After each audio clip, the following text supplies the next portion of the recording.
I challenged myself to beat Pokémon FireRed and LeafGreen in a Hardcore Nuzlocke, but with a twist. I can only use Pokémon that Red has captured in the Pokémon Adventures manga. For this playthrough, I will only use Red's canonical team from the manga. If he caught a Pokémon sometime in his journey, I can use it. In addition, I will be playing with Hardcore Nuzlocke rules, which means I can only catch the first Pokémon on each route. If a Pokémon faints, it's permanently boxed, I can't use items in battle, and I can't level up past the gym leader's ace. Also, I will be playing on set mode and nicknaming every Pokémon to build that emotional bond. Let's see how this goes. On his adventures throughout Kanto, Red catches a wide range of Pokémon. The Pokémon that I can use are his main team, as well as a few other team members he caught on his journey. Red catches many Pokémon in the Safari Zone, so from this image, I will be using Nidoqueen or Nidoking, depending on which one I encounter first. Parasect will be my Mount Moon encounter. Victory Bell are everywhere before the Safari Zone, which leaves Execute as my Safari Zone encounter. With all that planning out of the way, let's start with the challenge. Our adventure starts in Palatown. I name myself Red, my rival Blue, and officially start my Pokemon journey. Now in the manga, Red did not get along with Professor Oak. He accidentally released a bunch of Pokemon from the lab, including a Bulbasaur, and the two of them tracked him down. In the end, Red bonded with the Bulbasaur, and Professor Oak let him keep it. In the game, however, Professor Oak just gives us a Bulbasaur for free. You stupid! I take the Bulbasaur and name him Soar. After defeating our rival, we leave Palatown to officially begin our journey. On Route 22, I catch a Spearow as my first encounter. In the manga, Red catches a Fearow to stop it from attacking Bill. He never uses it in battle, so he never gave it a nickname, so I decided to name him Arrow, based on how Red names his team. In Viridian Forest, I catch a Pikachu named Pika. In the manga, Red's Pikachu was a little menace who stole everyone's food in Pewter City. Thankfully, our Pikachu is a lot nicer and joins the team without much of a fight. With all possible encounters done, I leveled up the team to match Brock's Onix. I'm not too worried since Soar has a type advantage, but then again, Brock's Pokemon are all rock hard, so I don't want to take any chances. Brock leads with his Geodude, and I lead with Soar. Since we have the 4x type advantage, this battle is a piece of cake. Bulbasaur one-shots his Geodude with a Vine Whip. Brock sends out his Onix, but we style on him by putting Onix to sleep, then one-shotting him with another Vine Whip. I guess Brock was just a little distracted. Maybe he was just busy drone striking Pokemon centers in Johto. That's badge number 1. I proceed to the next route where I catch a Nidoran named Nido on Route 3. Red has a Nidoking and a Nidoqueen, but I can only catch one Pokemon per route, so I'll be using Nidoqueen. I was kinda hoping for a Nidoking since the first page in the manga is Red showing some kids how to catch a Nidorino. I'm happy with Nidoqueen though. I don't plan to use her too much, so it's not a big deal. On Route 4, I buy the Magikarp from the Magikarp salesman for 500 Pokédollars. When Magikarp evolves into Gyarados at level 20, the game difficulty will immediately drop. Gyarados is such an overpowered Pokemon. Usually I like to ban certain Pokemon like Gyarados or Crobat because they're so good and almost always guaranteed, but I decided to use him since he's a core member of Red's team. I call him Gyara and add him to the party. In Red's adventures, his Gyarados was originally Misty's Pokemon. Team Rocket captured it, but Red and Misty worked together to tame and recapture him. In the end, Misty saw the bond between Gyarados and Red, so she decided to trade for Red's Krabby. In Mount Moon, I get our next encounter, a Paras named Para. Even after evolving into Parasect, Paras won't be of much use for us. He does resist Lieutenant Surge's electric attacks, and he can learn Dig, so he won't be completely useless. In the manga, Red never uses his Parasect in battle.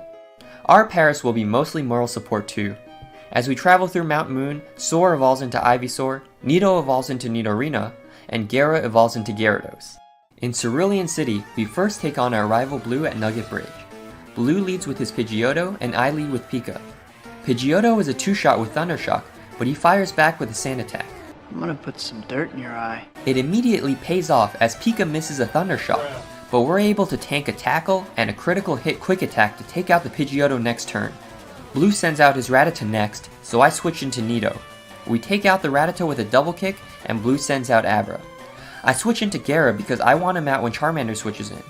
We take out the Abra, and then finish off his Charmander with a few bites. After defeating Blue, I head north and clear out Nugget Bridge. A member of Team Rocket tries to recruit us, but we take his nugget and continue on with our journey. So I'm gonna pay you $100 to fuck off. On Route 24, I catch a Bellsprout named Tree. Tree for Victory Bell, not Bellsprout. Look, this is Red's way of choosing nicknames, not mine. I think it's pretty dumb. Red would definitely have a team with Ass the Frostlass and Pooh the Poochiena. In the manga, Red never uses his Victory Bell, but I will keep Tree in the party for Misty to avoid overusing Soar. I continue through the route and get to Bill's house, where we catch Bill in the middle of fusing with the Clefairy? That's suspicious. That's weird. We don't ask any questions, and in return, he gives us the SS ticket so we can board the SS Ant. On the way there, Tree evolves into Weepin' Bell, and Arrow evolves into Firo. With everything finally cleared up, we're ready to challenge Misty. Misty leads with her Staryu, and I lead with Tree. Staryu outspeeds and sets up a Harden, but a single Vine Whip is almost enough to take out Staryu. After a few more Vine Whips, Staryu finally goes down. Next up is their Starmie. Since Water Pulse confused us earlier, I swap into Gara to tank a Swift. A few bites later, and Starmie goes down. That's badge number 2. Afterwards, I head south to reach Vermilion City.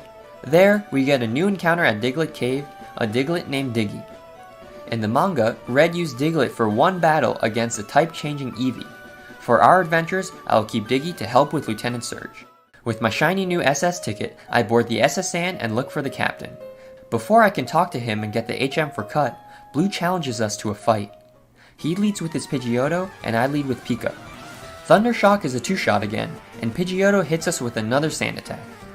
This time, however, Pika lands his next Thundershock, but just barely misses out on the kill. Blue doesn't heal though, going for quick attack spam and sacking his Pidgeotto. Blue sends out Raticate next, so I switch into Gara to immediately cut his attack with Intimidate. Gara is able to tank all of Raticate's Hyper Fangs and finish him off with Bites. Next is Kadabra, but I decide to stay in with Gara. Kadabra goes for a Disable, but luckily it misses and Gara is able to one-shot him with Bite. Last is his starter Charmeleon. I switch into Arrow to weaken him with Fury Attack, but Arrow gets burned, so I need to switch him out. Gara comes in and finishes off the Charmeleon with 2 bites, winning us the battle. We find the captain, rub his back with our 10-year-old hands, Hello everyone, James Charles here, and take the HM for cut. After the ship leaves, we do a little more training, where Para evolves into Parasect. I teach him Dig just in case something goes wrong with Diggy. Now, with our team maxed out, we're finally ready to take on Lieutenant Surge. And there's not much to say for this battle. Diggy sweeps through his entire team with high roll magnitudes. Magnitude 10, dead. Magnitude 8, dead. Magnitude 7, almost dead. Magnitude 7, now he's dead. What can I say? If a strategy works, don't overcomplicate it. That's badge number 3. After defeating Lieutenant Surge, I head east of Cerulean and make my way through Dark Cave. I decide to brute force my way through instead of backtracking to get the HM for Flash. After a bit of blindly walking around, I make it out to Lavender Town.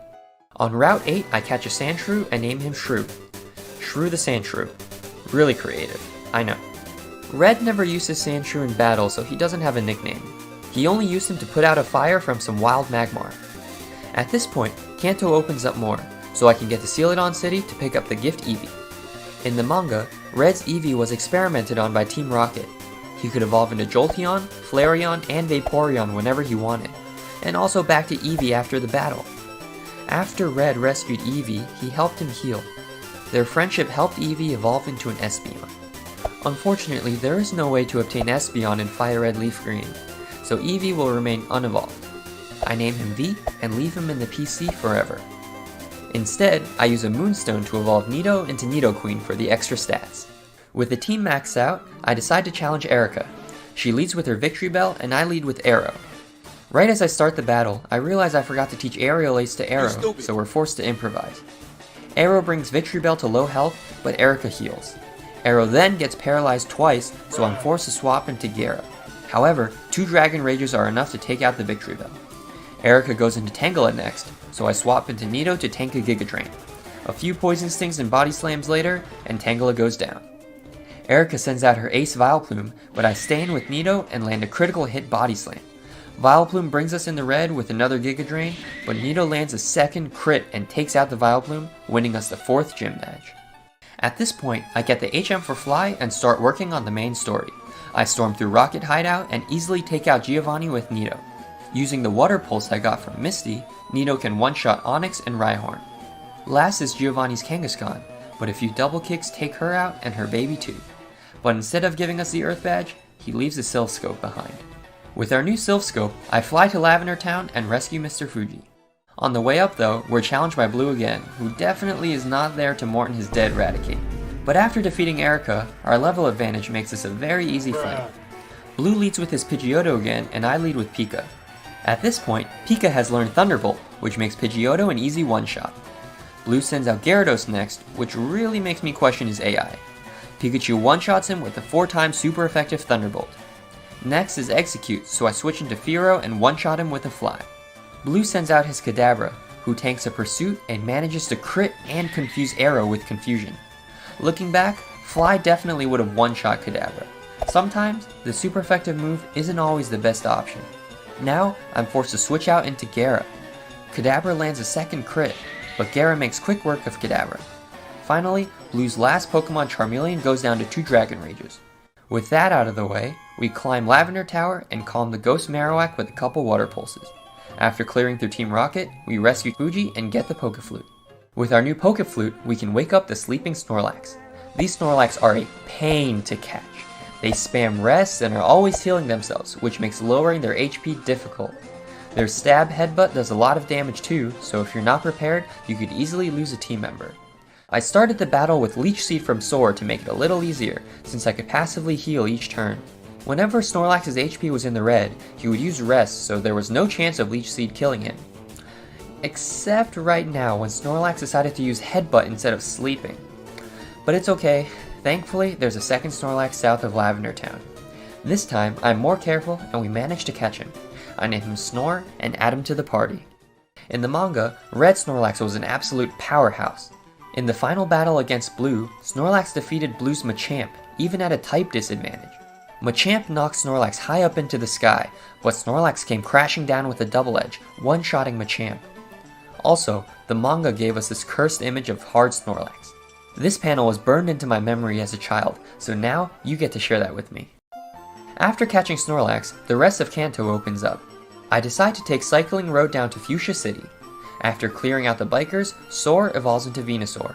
I also use a Leaf Stone to evolve Tree into Victory Bell, so his name can kind of make sense. After reaching Fuchsia City, I grab the Good Rod and backtrack to Route 6 for our next encounter, a Poliwag. In the manga, Red's first Pokemon was a Poliwhirl. He used Poliwhirl to weaken the Wild Nidorino in the very first panels. Him and Poliwrath were inseparable, and although we couldn't get Poliwag earlier, I got him as soon as we could. And as if fate decided it, Poliwag yawned, took a nap, and went straight into a Great Ball. Welcome to the team, Poly. In Fuchsia City, I also catch an Execute named Egu. In the manga, Execute was one of the Pokemon Red caught in the Safari Zone, but he never nicknamed him or used him in battle.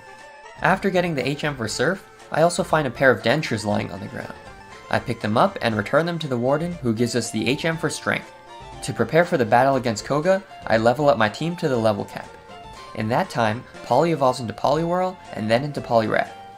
Sabrina and Koga are meant to be fought in any order. They have the same level cap at level 43.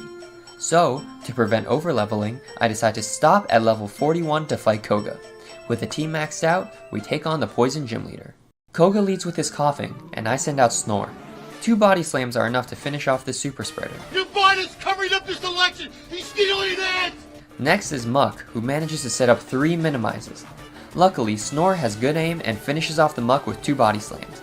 Koga sends out a second Coughing, but 2 Body Slams finish him off as well. Last is Koga's ace, his Weezing. With our accuracy lowered from Coughing, I switch into Gara to take out Weezing. But Weezing manages to use Toxic on us and lower our accuracy with Smokescreen.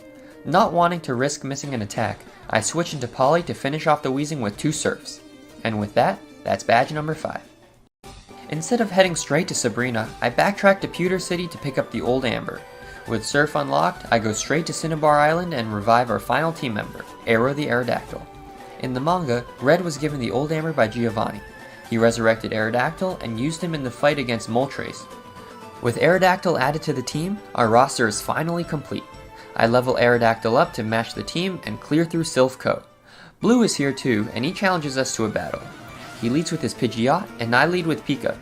2 Thunderbolts is enough to finish off the big bird. Blue's AI sends out Gyarados again, who gets outsped and goes down to a single Thunderbolt. You stupid.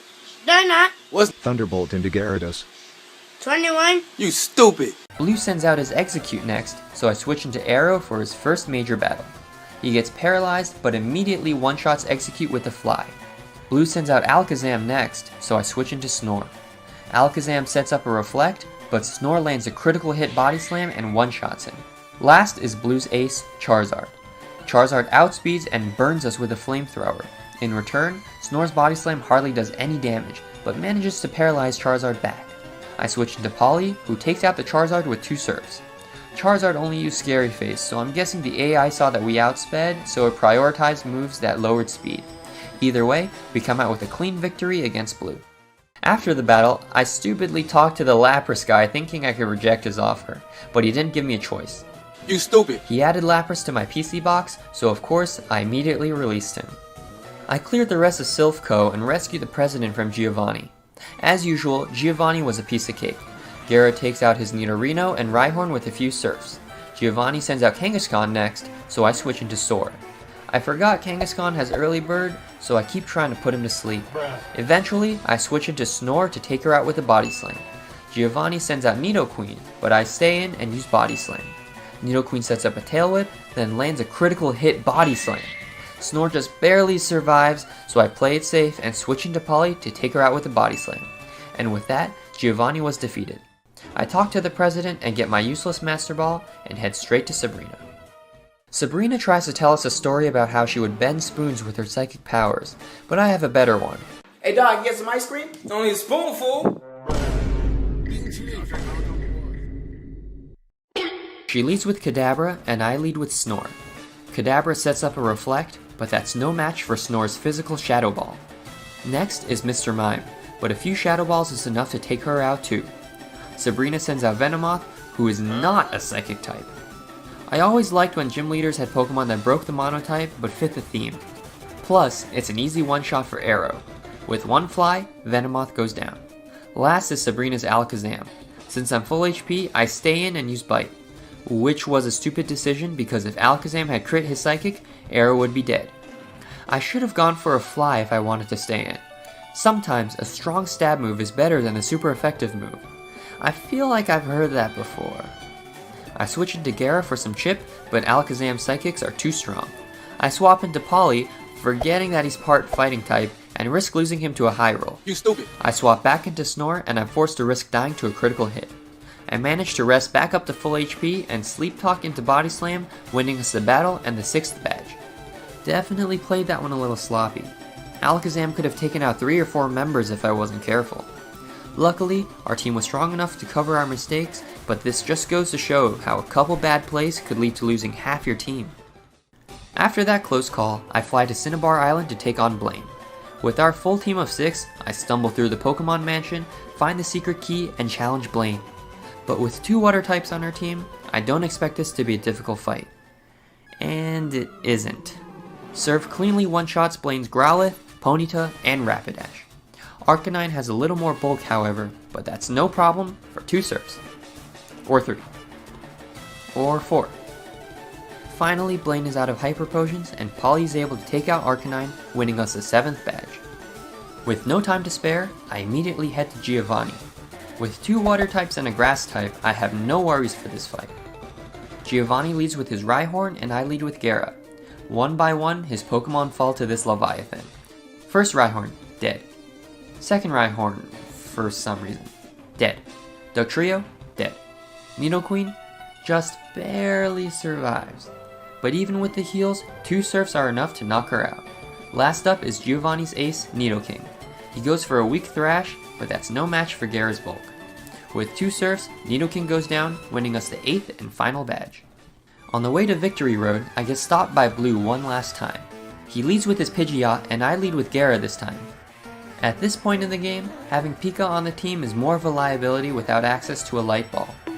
A stab quick attack from Pidgeot would do too much damage, so I lead with Gara to get an Intimidate off, then switch into Aerodactyl to resist the wing attack. 2 ancient powers are enough to take the big bird down.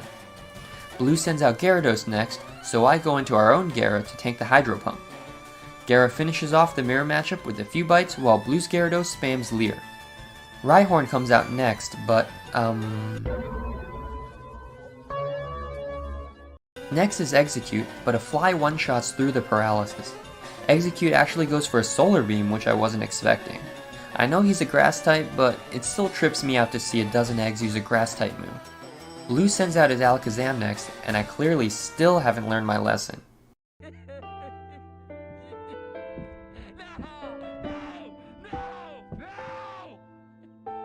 Luckily, Alakazam misses a Disable, which lets me safely switch into Snore to take Alakazam out with a Shadow Ball. Last is Blue's ace Charizard. He goes for a hard Flamethrower, but Snore tanks it before I switch out to Poly. Poly gets burned, but luckily I'm running Special Poliwrath. I forget again that Poly is part Fighting type, so he has to tank a super effective Stab Wing attack before firing off a final Surf, winning us the battle. After healing the team, we head through the badge checkers and head into Victory Road. The strength puzzles are no match for our mighty intellect, so we're able to make it through in one piece. No last minute exploding Gravelers this time. Before taking on the Elite Four, I prepare by grabbing some important items. First, I fly around Kanto and collect all the hidden PP ups. Next, I get the item finder from Professor Oak's aid so I can get the 2 hidden leftovers. I give them to my 2 bulkiest Pokemon, Soar and Snore. Then, I turn to the Life of Crime and teach Thief to Nito. Nito steals a black belt from a trainer at the fighting dojo for Poly, a magnet from a wild Magneton for Pika, and a Heartstone from a wild Onix for Arrow. The final item for our team is a Mystic Water for Gyara. With all those items done, we're finally ready to take on the Elite Four. Everyone is leveled up to level 60 to match Lance's Dragonite. Here's a full team with their movesets. Let's see how this goes. First up is Lorelei. She leads with her Dugong, and I lead with Pika. Dugong sets up a safeguard, and 2 Thunderbolts are enough to take him out. Next is Cloyster, but I know Cloyster has really bad special defense, so I stay in and one-shot her with a Thunderbolt. Lorelei sends out Slowbro next, who also gets one-shot by a Thunderbolt. I guess I take back what I said about Pika earlier, since he is definitely putting in the work. Lorelei sends out Lapras next. Pika takes out a chunk of her HP with Thunderbolt, but Lapras is just too bulky. She confuses us with Confuse Ray, so I play it safe and switch into Poly, who tanks an Ice Beam and retaliates with the Black Belt boosted Brick Break. Lorelei sends out Jinx, and this time I remember that Poly is part Fighting type. I switch into Snorlax, who falls asleep to a lovely kiss. I somehow forget that Snorlax has Sleep Talk and try to use Shadow Ball while asleep. Look at that. 4 turns of sleep where I could have used Sleep Talk. Eventually, Snorlax wakes up and one-shots Jinx with a Shadow Ball, winning us the first Elite Four battle. Next up is Bruno. He leads with his Onix, and I lead with Poly. I came prepared for this fight. Since I'm running a special Poliwrath, I gave him the TM for Psychic and Ice Beam. My fellow Americans, I think we all know where this is going, so let's just skip to the end. Onix, dead. Onix 2, dead. Hitmonchan, dead. Hitmonlee, dead. Machamp, need to switch into Gyara, but a few surfs later, Machamp goes down too, winning us the second Elite Four battle. Third is Agatha.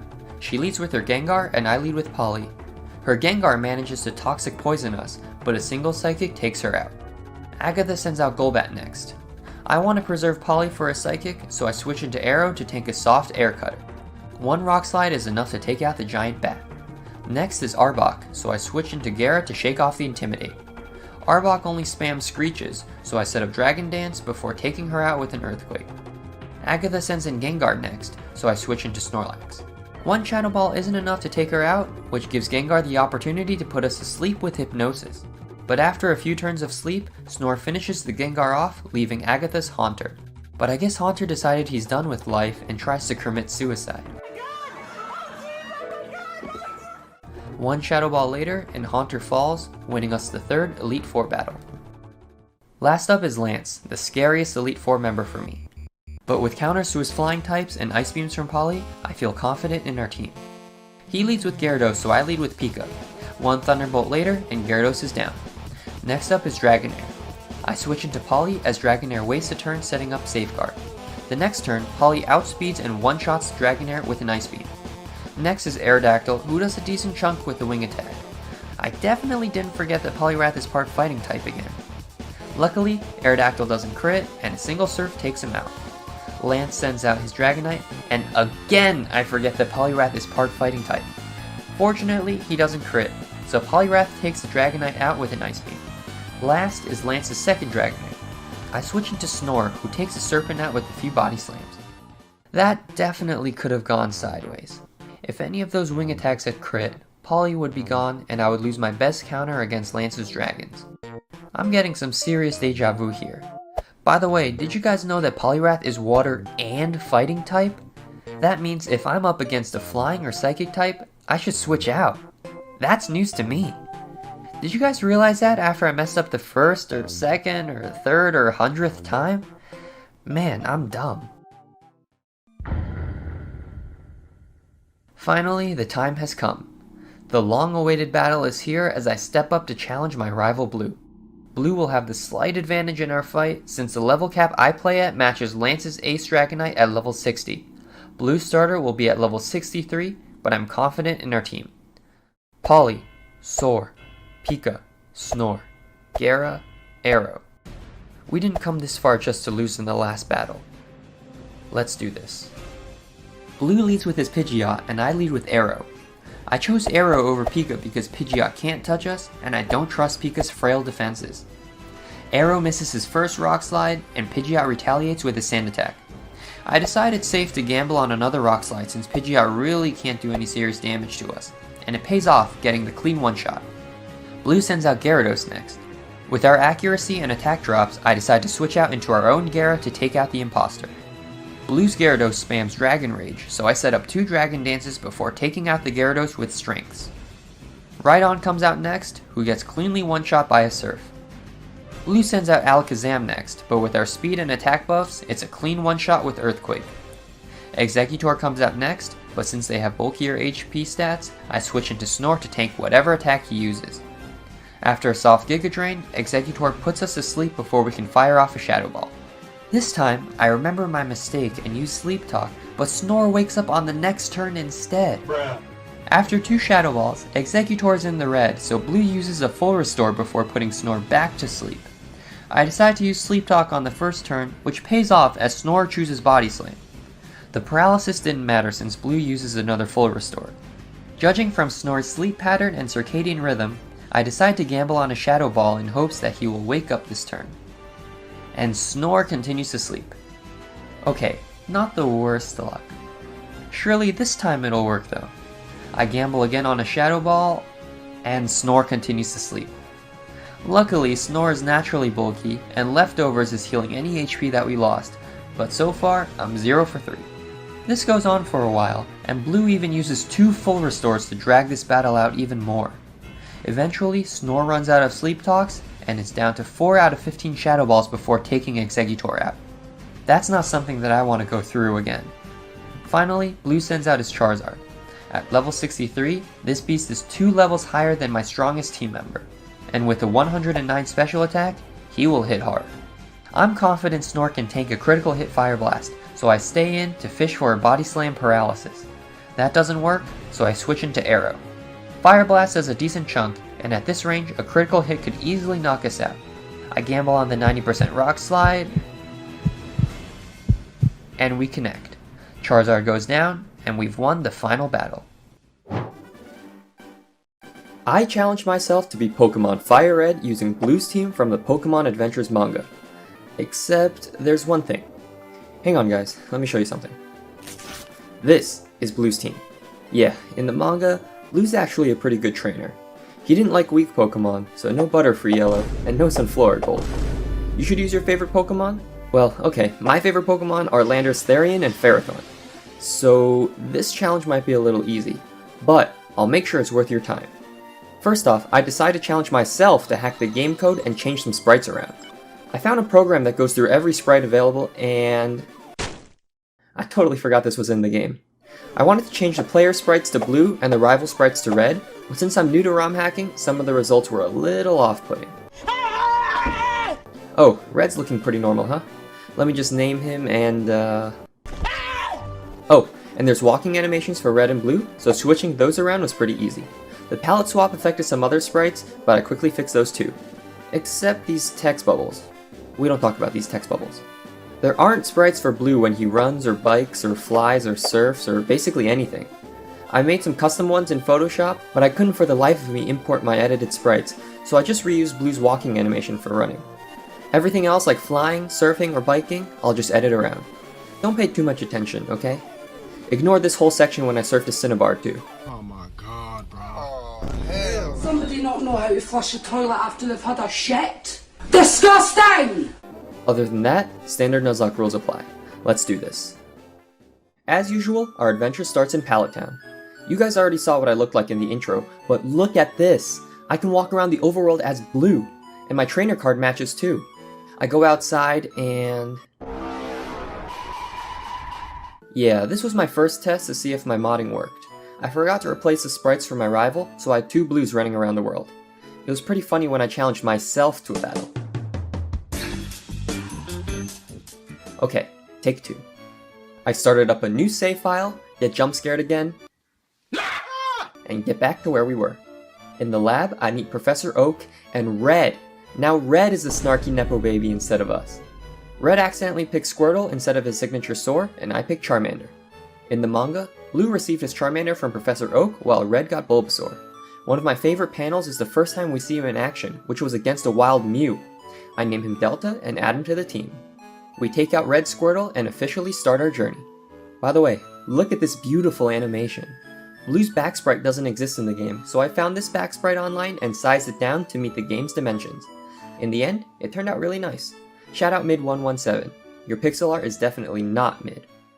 On Route 1, I get our first encounter, a Pidgey named Kite. Pidgeot was one of Blue's main team members. He would often take to the skies to scout out areas or to deliver letters to Professor Oak. Later on, Blue replaced him with Rhydon, but I'll be keeping Pidgeot. Real quick, let me get into our encounter so we're on the same page. Blue uses a Rhydon and a Scizor, both of which are found in the Safari Zone. I can only catch 1 Pokemon per area, so I decided to go with Scizor since Scyther was Blue's first Pokemon. Oh, also, I can't get Ninetales in FireRed. Everyone else is eligible though. After catching Kite, that's it. That's all the encounters before Brock. And looking at my team, yeah, it's gonna be a struggle. I work on training the team to match Brock's Onix, and in that time, I backtrack to Route 22 to take on our rival. And wow, there's something menacing about Red walking up to us. He's caught a Pidgey too, but we easily take him out. With the team maxed out, it's time to take on Brock. I know the battle will be difficult, but Delta learned Metal Claw before the fight, so it should be manageable.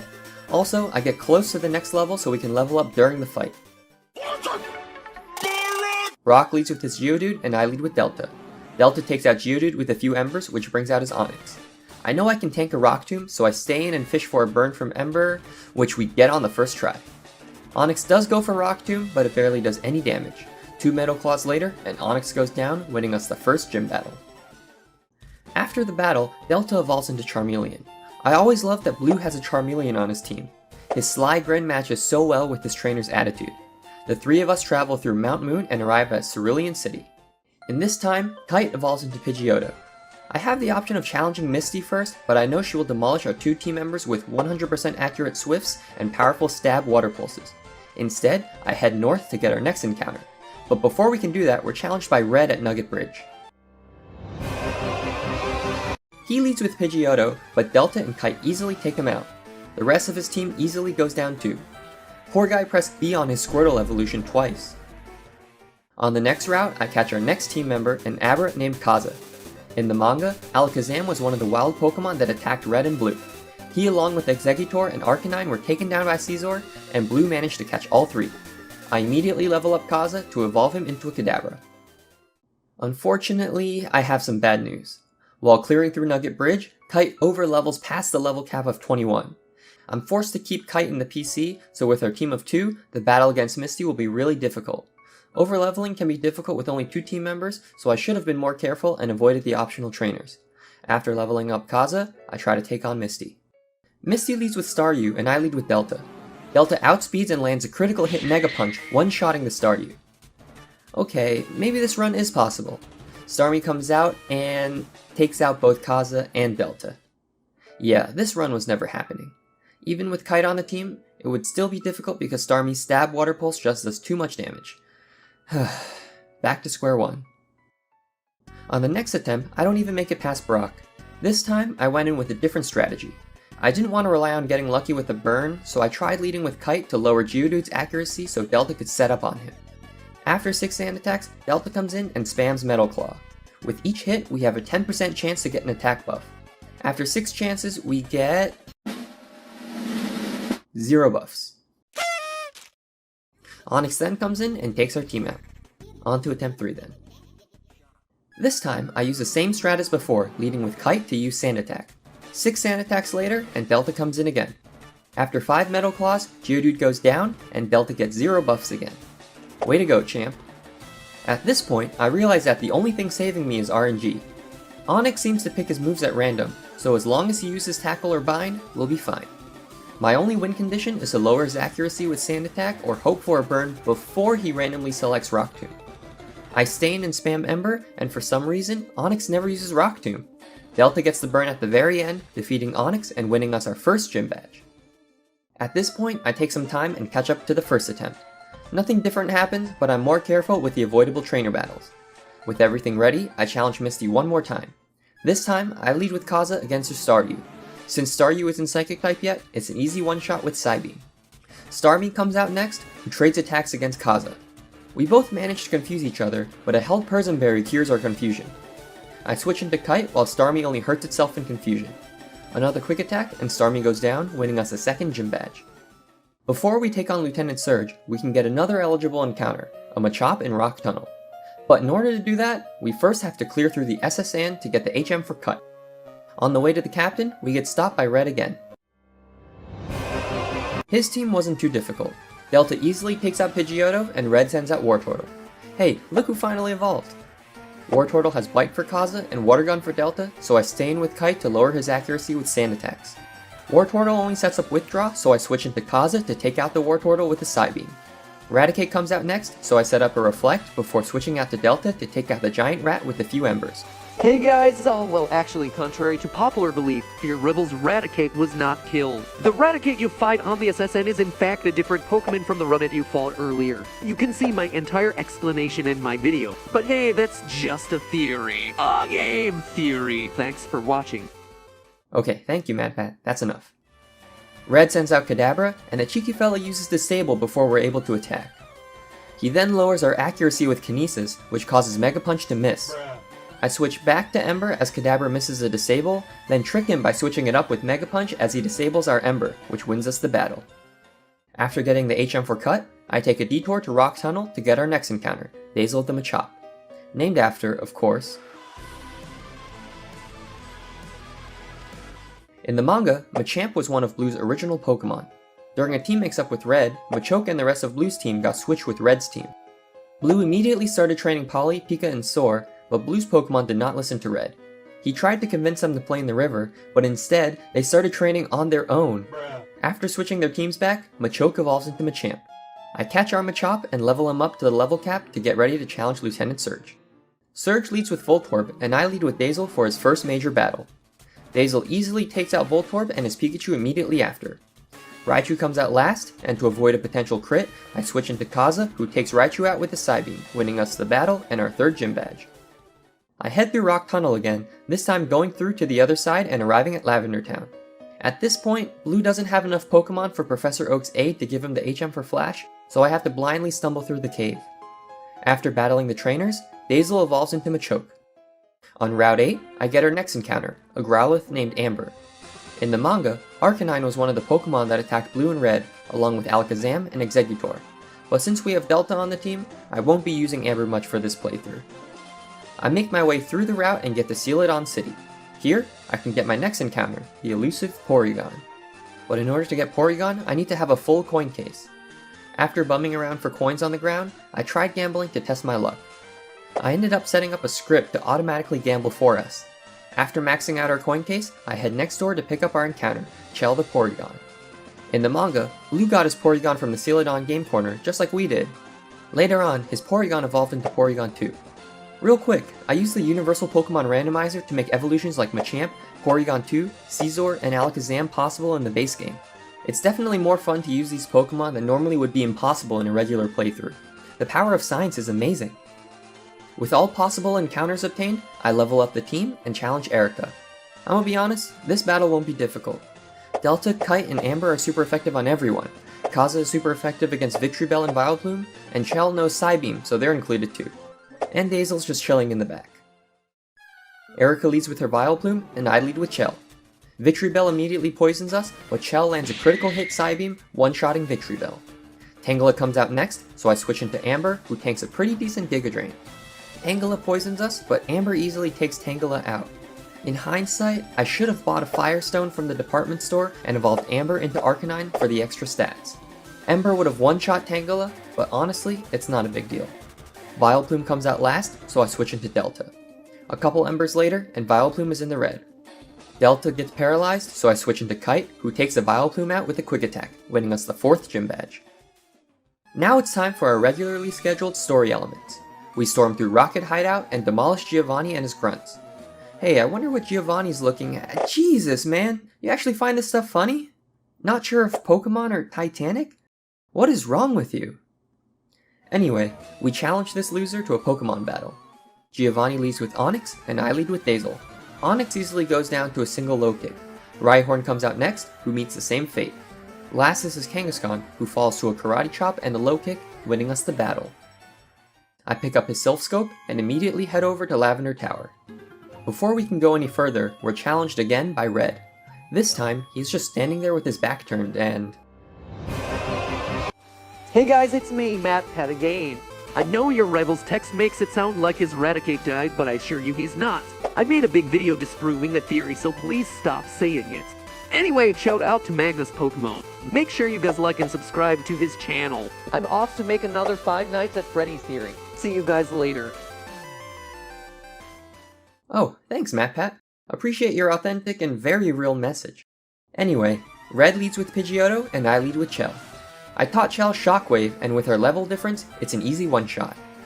Red sends out Growlithe next, who gets taken out by Chell as well. Red sends out Execute, so I switch into Amber to take him out.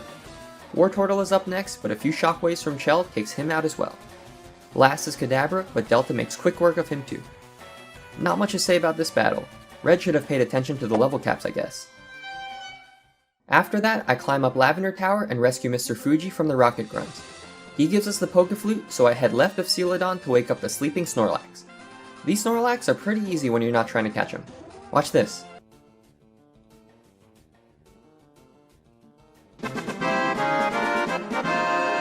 Poor guy should have learned from Snore and used Harden first.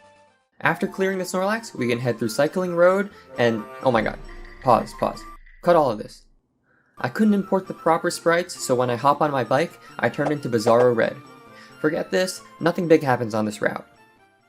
Instead, I quickly run to Fuchsia City to get the good rod for our next encounter, a Psyduck. Except you need the Super Rod for Psyduck. So I backtrack and head south of Lavender Tower to get the Super Rod before getting our last encounter, Momo the Psyduck. Named after, of course, Ducky Momo. Our Momo doesn't hate people though. In the manga, Golduck was one of Blue's main team members. Although he's not a psychic type, Golduck would use his psychic powers to see things and communicate telepathically with the Pokédex display. A really cool moment from Red and Blue's adventures was when Mr. Mime set up a giant barrier around Saffron City. Golduck used his psychic powers to view the inside of the city, and Pika used Substitute to sneak in. Using Golduck's help, he was able to locate the Mr. Mime and take him out, shutting down the barrier and letting our heroes enter. Next, I head back down to Fuchsia City for our next encounter at the Safari Zone. It took a while to find him, but eventually, we find our Scyther. Totally didn't spend 20 minutes in the wrong area. I'll be honest, I don't know how the Safari Zone odds work. I was too scared to throw some bait or a rock, so I just threw Safari Balls. Luckily, Scyther went in on the second ball. Not a fan of Safari Zone encounters, but I'm happy I could add him to the team. By the way, if you can figure out what Scyther's nickname is from, I'll pin your comment. No cheating, please. In the manga, Blue's Scyther was with him since childhood. He was Blue's first Pokemon, so I'm glad that he was able to join the team. Before continuing the gym challenge, I train up the team a little more. In that time, Delta evolves into Charizard, Kite evolves into Pidgeot, Chell evolves into Porygon 2, and Momo evolves into Golduck. Daisel and Lemmer try to evolve too, but I decided to keep them because I never use Machoke and I want to spend a little more time with Scyther before evolving him. I also decided to take on the Silphco before we challenge Koga and Sabrina. While storming the tower, we're challenged by Red again. We're actually pretty even level for this fight, but we easily take him out. Also, I get the Lapras from the Lapras guy. In the manga, Blue briefly caught a Lapras on his adventures. He ended up giving it to a little kid after saving his Haunter. Since we have Momo, I won't be using Lapras either. Before we go any further, I return to Fuchsia City to take on Koga. Our team is a few levels under the level cap, but while clearing out Silphco, Daisel evolved into Machamp and Lemmer evolved into Caesar. With the fully evolved team and an outright immunity with Lemmer's steel typing, I think this will be a fairly easy fight. Koga leads with his coughing, and I lead with Chell, who immediately takes the coughing out with a Psychic. Koga sends out Muck next, who manages to tank a Psychic and set up a Minimize. Chell then misses its next Psychic, and Muck manages to poison us with Sludge. I stay in and use Recover before taking out the Muck with the Psychic. Next up is Koga's second coughing. I recover back some HP before taking him out with the Psychic as well. Last is Koga's Wheezing, so I switch into Lemmer to absorb the Sludge. This isn't competitive Pokemon, so no Fire Blast thankfully. Lemmer sets up a Sword Stance on Wheezing before taking him out with a few slashes, winning us a 5th gym badge. Okay, back to the story. I go back up through Silphco and easily wipe out Giovanni. He tries to show us more funny images from the internets, but we're not having it. Momo takes out his Nidorino and Nidoqueen, and Daisel takes out his Kangaskhan and Rhyhorn.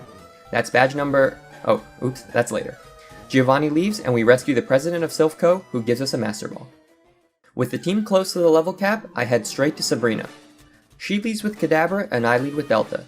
Delta absolutely mops the floor with Sabrina's Pokemon. He easily takes out her Kadabra, Mr. Mime, and Venomoth.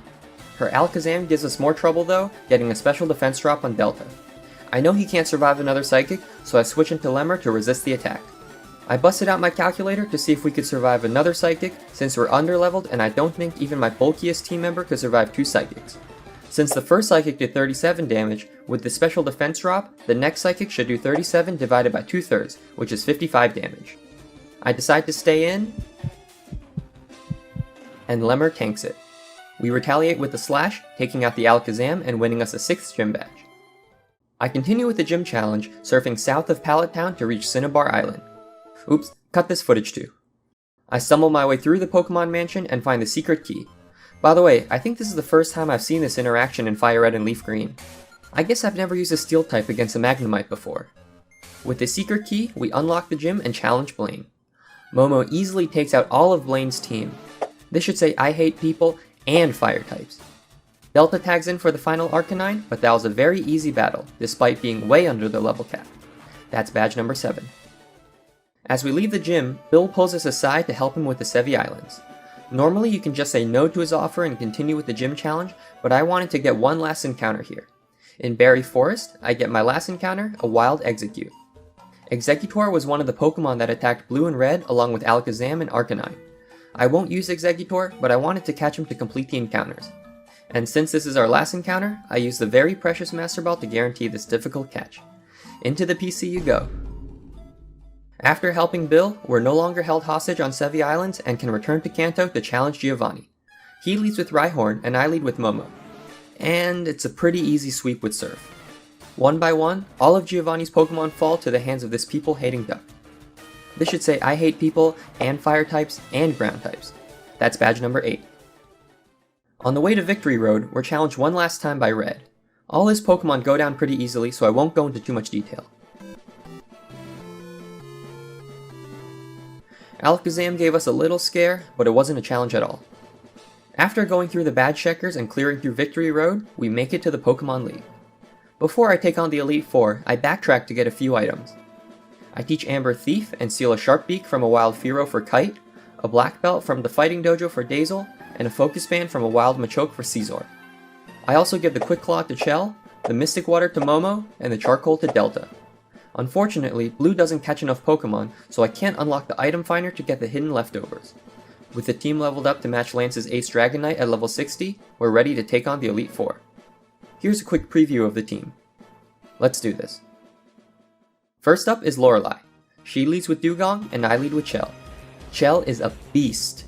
We easily tank all of Lorelei's attacks and take out her team one by one. By the time Jinx comes out, we're low HP, so I switch into Delta to finish the battle. Next is Bruno. He leads with Onyx and I lead with Momo. Momo hates ground types and easily takes out Bruno's Onyx. Hitmonchan comes out next, so I switch into Kite to take him out with the Fly. Bruno gets desperate and sends out his ace Machamp, so I switch into Dazzle to tank a potential Rock Tomb. Machamp uses Cross Chop instead, which brings us down to about half. We tank another Cross Chop and take out the Machamp. Totally forgot that Cross Chop has a high chance to crit, but luckily we go unpunished. Hitmonlee comes out next, so I switch into Delta. One Fly later, and Hitmonlee goes down.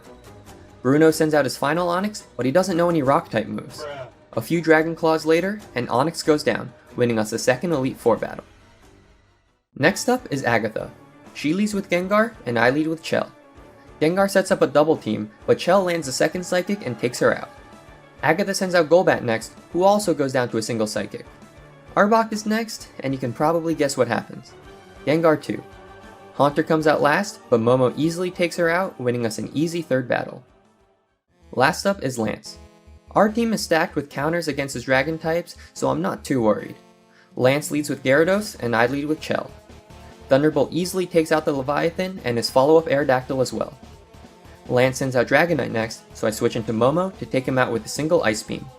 Both his Dragonairs meet the exact same fate too. And with that, that's the Elite Four taken care of. Finally, we step into the champion room to challenge Red. Red has terrorized us enough throughout our adventure. We've beaten him down each time we fought, and this time won't be any different. Our team covers each other's weaknesses, so we'll have no trouble at all. Let's do this. Red leads with Pidgeot, and I lead with Lemmer. Lemmer sets up two sword stances as Pidgeot spams Sand Attack. Little does Red know, I'm running Aerial Ace, which doesn't check for accuracy. One Aerial Ace easily takes out the Big Bird. Arcanine comes out next, so I switch into Delta to tank a Flamethrower. I use Fly, but Red's AI sees it coming and switches to Rhydon. I switch back into Lemmer to set up before taking Rhydon out with the Steel Wing. Arcanine comes out again, but this time I go into Momo. Momo channels all her hatred towards fire types and one-shots Arcanine with the Surf. Red sends out Exeggutor next, so I switch into Kite to take him out. Unfortunately, Exeggutor is too bulky and puts us to sleep. He then lands a critical hit Egg Bomb, so I have to switch into Lemmer. Exeggutor puts us back to sleep, but we set up on him and take him out with an Aerial Ace. Blastoise comes out next, so I chip away with the Strength before switching into Dazzle. Shout out to Blastoise for missing 2 Hydro Pumps, by the way. Red must be pissed. Blastoise finally lands a Hydro Pump, but Dazzle brings Blastoise to red health. Blue heals, but Dazzle brings him back down. We're on low health now, so I switch into Chell, as Red switches to Alakazam. Alakazam sets up Reflect, so Chell's Tri-Attack does less damage. A Thunderbolt brings Alakazam to red health, but Blue heals back up. A following Tri-Attack manages to paralyze Alakazam, but a Synchronized means Chell is paralyzed too. His next Psychic then drops our special defense, so I have to switch into Lemmer to tank the resisted Psychic. Thanks to the paralysis, Lemmer now outspeeds Alakazam, taking him out with the Steel Wing. Blastoise comes back out, and I switch into Momo as Red heals. We set up Calm Mind as Blastoise sets up the Rain, and a few Rain-boosted Surfs take him out, winning us the final battle. I challenged myself to beat Pokemon FireRed using Green's team from the Pokemon Adventures manga. Okay, we're clearing through the Kanto characters, and now we're finally at Green. I won't lie, her team sucks. She uses a Ditto for crying out loud. Super fun for storytelling, but awful in the main game without access to Imposter. But just as Green uses her Pokemon's abilities to find creative solutions, we too will be doing the same as we take on all of Kanto and ultimately defeat the Elite Four. As usual, standard Nuzlocke rules apply. Let's jump back into Kanto and start our adventure as Green. That's right, I did not modify the game this time, I just started as the girl character. Huge time save right there as we head out of our house and get stopped by Professor Oak. He lets us choose a starter Pokemon, so of course I go with Blasty the Squirtle. In the manga, things were very different. Red hears from Professor Oak that while he had Bulbasaur and Blue had Charmander, his remaining Squirtle was stolen by someone. It turns out, that very someone was Green. Yeah, Green was doing the whole stealing a starter way before Silver. She evolved him into a Wartortle and used him to fight against Red at Celadon City. Yeah, in the manga, Green was also basically a con artist. She tricked Red into buying power items using her cute charm, and of course, while battling a wild Pinsir, the items were totally useless. I can't blame Red though, I'd probably fold too if she looked at me like this. Back in our adventures, I continue through the routes and make our way towards Pewter City. On our way there, we can get another encounter in Viridian Forest, a Weedle from one panel of the manga. Green tried to use this Weedle, along with her cute charm, to trade with a fisherman for his Butterfree, but Red stopped her from tricking him. He's gonna be pretty useless though, as Squirtle can easily solo Brock. He leads with Geodude, and I send out Blasty. 2 water guns later, and both the Geodude and Onix get one shot, winning us a simple badge number 1. With Brock defeated, we make our way through the route towards Mount Moon. With all the trainers here, Blasty gets enough XP and evolves into Wartortle. Here we can also get many new encounters, starting with Jiggly the Jigglypuff. In the manga, Jigglypuff was Green's first Pokemon. She would often inflate herself like a balloon to fly Green around in the air. Later on, Green evolved her into a Wigglytuff, which we will be doing as well once we get a Moonstone. Inside Mount Moon, we can get another encounter, Cleffy the Clefairy. In the manga, Green first used Cleffy in the battle against Sabrina.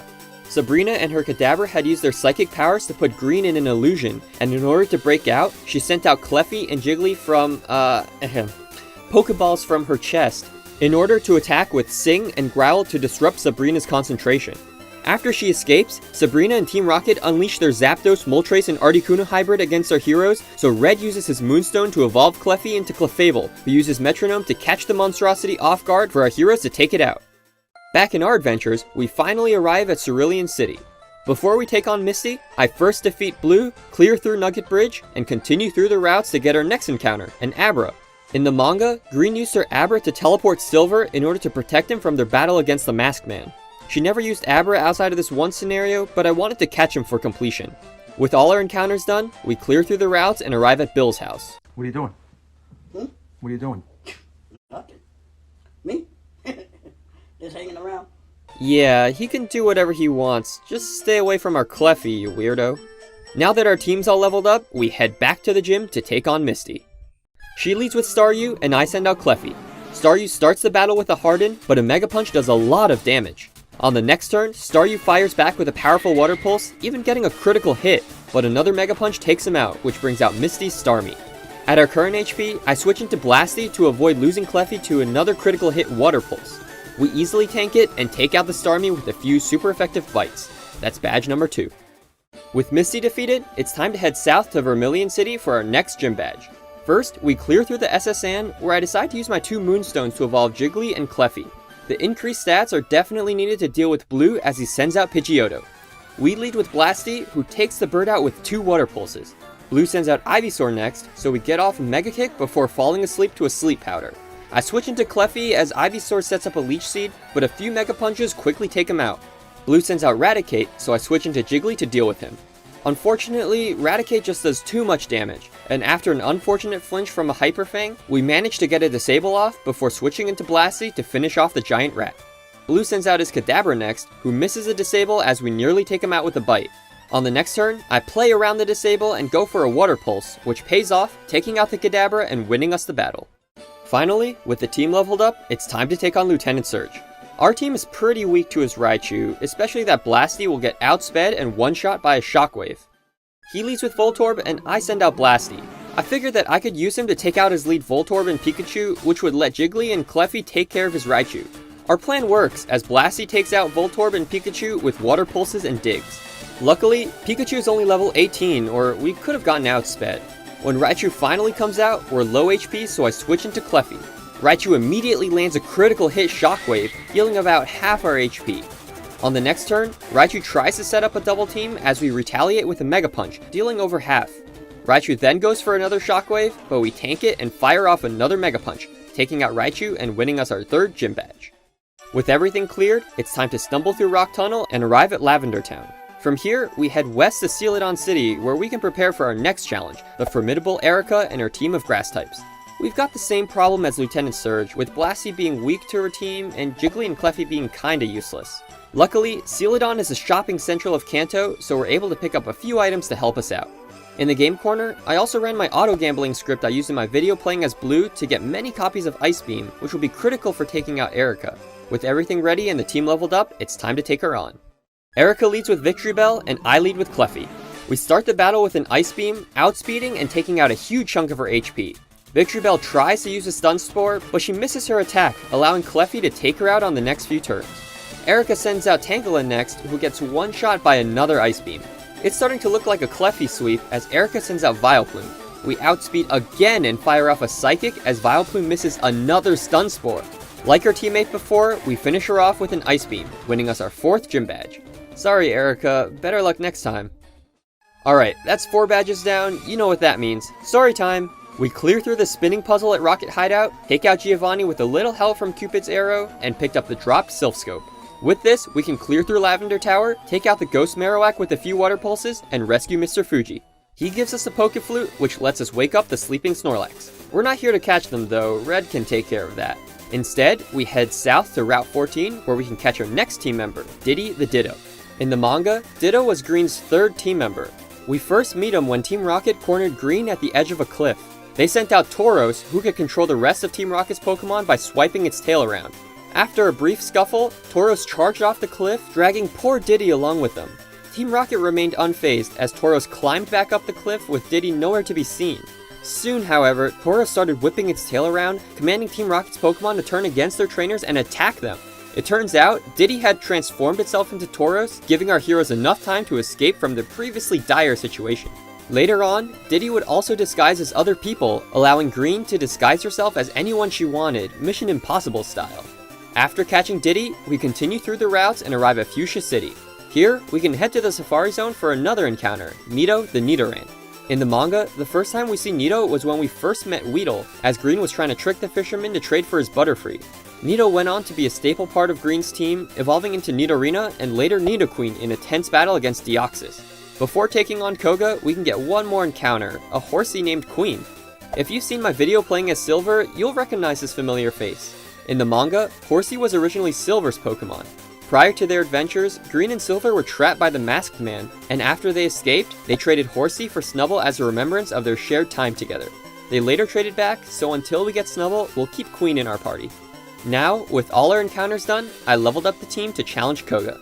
In that time, Nido evolved into Nidorina, and Blasty evolved into Blastoise. Koga leads with Coughing, and I send out Blasty. With the Mystic Water from the game corner, a few serves can easily clear through his team. His Muck does manage to poison us with a Toxic, and after Koga sends out his final Weezing, we switch into Cleffy to take him out with a few Psychics. Not a difficult fight at all. That's badge number 5. After the battle, we head back to Saffron City to challenge Sabrina. In order to do so, we first have to clear through Silphco and retake the building from Team Rocket's control. And this time, I also evolved Nido into Nidoqueen for the extra stats. Blue is here as well, and he challenges us to a battle. He leads with Pidgeot as we send out Blasty, who immediately freezes the bird with an Ice Beam. With that strong start, we're easily able to tear through the rest of Blue's team as Blasty takes out Venusaur and Growlithe, Jiggly takes out Gyarados, and Cleffy takes out Alakazam. With Blue out of the way, Giovanni's a pushover too. With our newly evolved Nido, we're able to power through his team, easily taking out Nidorino, Kangaskhan, and Rhydon. By the time his Nidoqueen comes out, we're low HP, so I switch into Cleffy to finish the battle. With Silphco secured, Team Rocket clears out of Saffron, allowing us to access the gym and take on Sabrina. She leads with Kadabra, and I lead with Diddy. That's right, I wanted to give him some time to shine, and I figured this would be the perfect opportunity. Kadabra starts with a Calm Mind, which is perfect as we use Transform, stealing his attacks as well as his stat buffs. Since Transform leaves us with 5 PP for each move, we're able to use her Calm Mind to boost up to +6 in our special attack. Sabrina's Kadabra went for Future Sight, which somehow failed when she used it. I'm guessing since it used to have 90 accuracy, the move missed, which is why it displayed that text. Regardless, with our +6 special attack, we're able to take out her Kadabra, Venomoth, Mr. Mime, and Alakazam with a combination of Psybeams and well-timed Future Sights. Poor Alakazam, he switched in only to die to a Future Sight, before he could even get an attack off. That was a fun use of Diddy, especially since in the manga, Green had used Diddy to disguise herself as Sabrina. It was quite fitting that we were able to trick her with our Diddy and sweep through her team. That's badge number 6. With that out of the way, it's time to make our way to Cinnabar Island to defeat Blaine. While clearing through the Pokemon Mansion, I realized that Blaine was going to be pretty trivial, as Blasty could easily serve through his entire team. So, after finding the secret key, I head over to challenge Blaine and lead with Queen. Queen was such a powerful member in our Silver playthrough, so let's see how well we do against Blaine. We start off the battle by one-shotting both his Growlithe and Ponyta, as Blaine sends out his Rapidash. Unfortunately, we're not able to outspeed, and Queen is forced to tank a Fire Blast. On the bright side, we're able to one-shot the Rapidash with a Surf, but after Blaine sends out his Ace Arcanine, I'm forced to finish the battle with Blasty. All in all, that was a pretty solid performance from Queen. After the battle, Queen tries to evolve into Seadra, but we need her to stay as a Horsey to trade to Silver. Instead, we accept Bill's offer to head over to the Sevi Islands where we can meet all sorts of new Pokemon, including our final team member, Snug the Snubbull. I couldn't figure out a good point in our adventures to add him, but I figured since we can get some Johto Pokemon here, it would be pretty fitting. In the manga, Green had traded Snubbull for Silver's Horsey after escaping the Masked Man. After they traded back, Snubbull became a key member of Green's team, later further evolving into a Granbull. I tried evolving Snug to get ready and challenge Giovanni, but, since we don't have the national dex, we can't do anything. Honestly, this was a pretty stupid change, especially if you have Golbat on your team. So, I went back to the drawing table and, evolved Snug on my own. With everything ready, it's time to take on the leader of Team Rocket himself. Giovanni leads with Rhyhorn, and I send out Cleffy. We immediately outspeed and one-shot him with an Ice Beam, which brings out Giovanni's Nidoqueen. We stay in and go for another Ice Beam, which does a huge amount of damage, but Nidoqueen tanks it and goes for an Earthquake. Giovanni decides to heal, so we stay in and continue to fire off powerful Ice Beams. Nidoqueen goes down, and Giovanni sends out Nidoking. I switch it up this time, going for a Psychic, which nearly takes out Nidoking, but he survives in the red and retaliates with an Earthquake. Giovanni heals, and knowing that we outspeed, I stay in and use Ice Beam. We manage to get a 10% freeze, which lets us heal up a bit with Soft Boiled before taking the Nidoking out. Giovanni sends out Dugtrio, who outspeeds us and hits us with an Earthquake. I accidentally misclick and use Psychic, which Dugtrio tanks. On the next turn, he tries to use Slash, but gets charmed by our Cute Charm as we use the turn to heal with another Soft Boiled. Then, with Dugtrio mobilized by Love, we're able to take him out with another Psychic. Giovanni sends out his ace, his level 50 Rhyhorn, but a single Ice Beam is more than enough to take him out, winning us the battle and our final gym badge. Finally, it's time to make our way to Victory Road to take on the Elite Four. On our way there, we get stopped by Blue, but we can easily handle his team. Jiggly takes out Pidgeot, Rhyhorn, and Gyarados, as Blasty takes care of his Growlithe, Venusaur, and Alakazam. With the last obstacle cleared, we make our way through the badge checkers and clear through the rest of Victory Road. It was pretty cool to see Granbull use strength on the boulder puzzles, since usually you can't even use them in the base game. Finally, we make our way to the other side and get ready to challenge the Elite Four. First up is Lorelei. She leads with Dugong, and I send out Cleffy. With the Calm Mind TM from Sabrina, we were able to set up a little before taking her out with a Thunderbolt. Cloyster comes out next, who gets outsped and taken out by another Thunderbolt. Lorelei sends out Slowbro next, who meets the same fate. Her Lapras, however, is pretty tanky and lives with a little bit of health, which lets her get off a Confuse Ray. On the next turn, Lorelei heals, but we hit through the confusion, bringing Lapras back to the red. On the next turn, Lorelei heals again, but this time, we hit through the confusion again and land a high roll, getting a clean one-shot on her. Lorelei's final Pokemon Jinx comes out and puts us asleep with a Lovely Kiss, but with her Calm Mind buffs, I stay in and tank her attacks until we can wake up and heal with a Soft Boiled. This drags on for a while, but we're able to out-heal and take her out with another Thunderbolt, winning us our first Elite Four battle. Next up is Bruno. He sends out Onix as we lead with Blasty. A Surf cleanly one-shots the Land Snake, which brings out Bruno's Hitmonchan. We stay in and go for another Surf, but Hitmonchan tanks it and retaliates with a Rock Tomb. This lowers our speed, and on the next turn, Hitmonchan outspeeds and hits us with a Sky Uppercut. Blasty tanks it and retaliates with a Surf, which takes him out. Bruno then sends out Hitmonlee, who outspeeds thanks to the speed drop and hits us with a decent Mega Kick. Our Surf nearly takes him out, but now I'm forced to switch into Nido as Bruno heals. A single Earthquake later and Hitmonlee goes down. Bruno sends out a second Onix, but with his low special defense, he goes down to a single Ice Beam. Finally, Bruno sends out his final Pokemon, his Ace Machamp. We outspeed and use Earthquake, taking out half his HP as Machamp uses Bulk Up. I switch to a special Flamethrower, going for that chance to burn as well, as Machamp opts to go for a Scary Face. With our speed lowered, Machamp now outspeeds and uses Cross Chop, but we tank it and retaliate with the Flamethrower. This brings Machamp to the red, so Bruno heals with a full restore as we continue fishing for burns. We're able to land a critical hit and a burn, and on the following turn, we tank a Cross Chop as we retaliate with an Earthquake, and that coupled with the burn damage is enough to take him out, winning us our second Elite Four battle. Third is Agatha. She leads with Gengar, and I send out Blasty. We immediately outspeed and go for a bite, dealing a ton of damage as Gengar retaliates with a weak Shadow Punch. Another bite later, and Gengar goes down, which brings out Agatha's Golbat. She manages to tank an Ice Beam, letting her confuse us with a Confuse Ray. On the next turn, Agatha wastes her full restore as we bring Golbat down to the yellow with a Surf. On the following turn though, her Confuse Ray finally pays off as we hit ourselves in confusion. Golbat only hits us with a weak Air Cutter, and one Ice Beam later, Golbat goes down. Agatha sends out Arbok, so I switch into Nido to tank the Sludge Bomb. A single Earthquake takes her out, a critical hit Flamethrower takes Haunter out, and a few Ice Beams from Cleffy plus a Lucky Freeze takes her Gengar out. That's 3 down, 3 to go. Last up is Lance. I know his team can be pretty scary, but with all our Thunderbolt and Ice Beam TMs, I'm confident that we can win. Lance leads with Gyarados and I lead with Cleffy.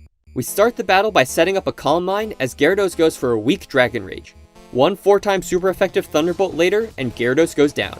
Lance sends out Aerodactyl next, who outspeeds with an Ancient Power and manages to survive a Thunderbolt in return. Lance heals with a full restore, which gives us an opportunity to heal with a Soft Boiled. On the next turn, Aerodactyl uses another Ancient Power, but he falls for a Q Charm as we retaliate with an Ice Beam. On the next turn, he's immobilized by Love, so of course I use this opportunity to set up a Calm Mind. One Thunderbolt later, and Aerodactyl goes down. Lance sends out his Ace Dragonite, and we somehow outspeed and take him out with a 4-time super effective Ice Beam. Both his follow-up Dragonairs get outsped and go down to a single Ice Beam as well, getting us a pretty simple victory to the final Elite Four battle. Finally, it's time to take on Champion Blue. Red's off somewhere at Mount Silver, so it's up to us to take the title of champion back from Blue. He accepts our challenge, sending out Pidgeot as we send out Snug. Pidgeot starts the battle with a Sand Attack as we retaliate with a Charm, harshly lowering his attack. With that and the Intimidate, Pidgeot's Aerial Ace barely does any damage as we miss our next Charm. On the next turn, Pidgeot lowers our attack with a Feather Dance as we miss another Charm. Finally, even after another Sand Attack, we're able to connect with a Charm, lowering Pidgeot's attack to -5. I switch into Nido, who hardly takes any damage from an Aerial Ace. In return, our Poison Point activates and poisons Pidgeot, and after 2 misses, we manage to connect with a Thunderbolt, taking him out. Blue sends out Alakazam next, and fearing a Psychic, I switch into the tanky Cleffy to absorb it. Alakazam continues to fire off Psychics as we heal back all the damage with Soft Boiled. In between healing, we also start setting up Calm Mind so his Psychics will start doing less and less damage. Eventually, we set up enough to 2-shot the Alakazam with a few Thunderbolts. Blue sends out Rhydon next, so we switch to Ice Beam for another clean 1-shot. Next up is Gyarados, so we switch back to Thunderbolt for yet another 1-shot. I guess that's why they call it Bolt Beam. We are really well covered for anything Blue could throw at us. Even his Arcanine can't outdamage our Soft Boils, even with his powerful extreme speed, and goes down to 2 Thunderbolts. Finally, Blue sends out his Ace Venusaur, but yeah, that's another easy 1-shot with Ice Beam. And with that, Champion Blue falls as we become the new champion of the Kanto region.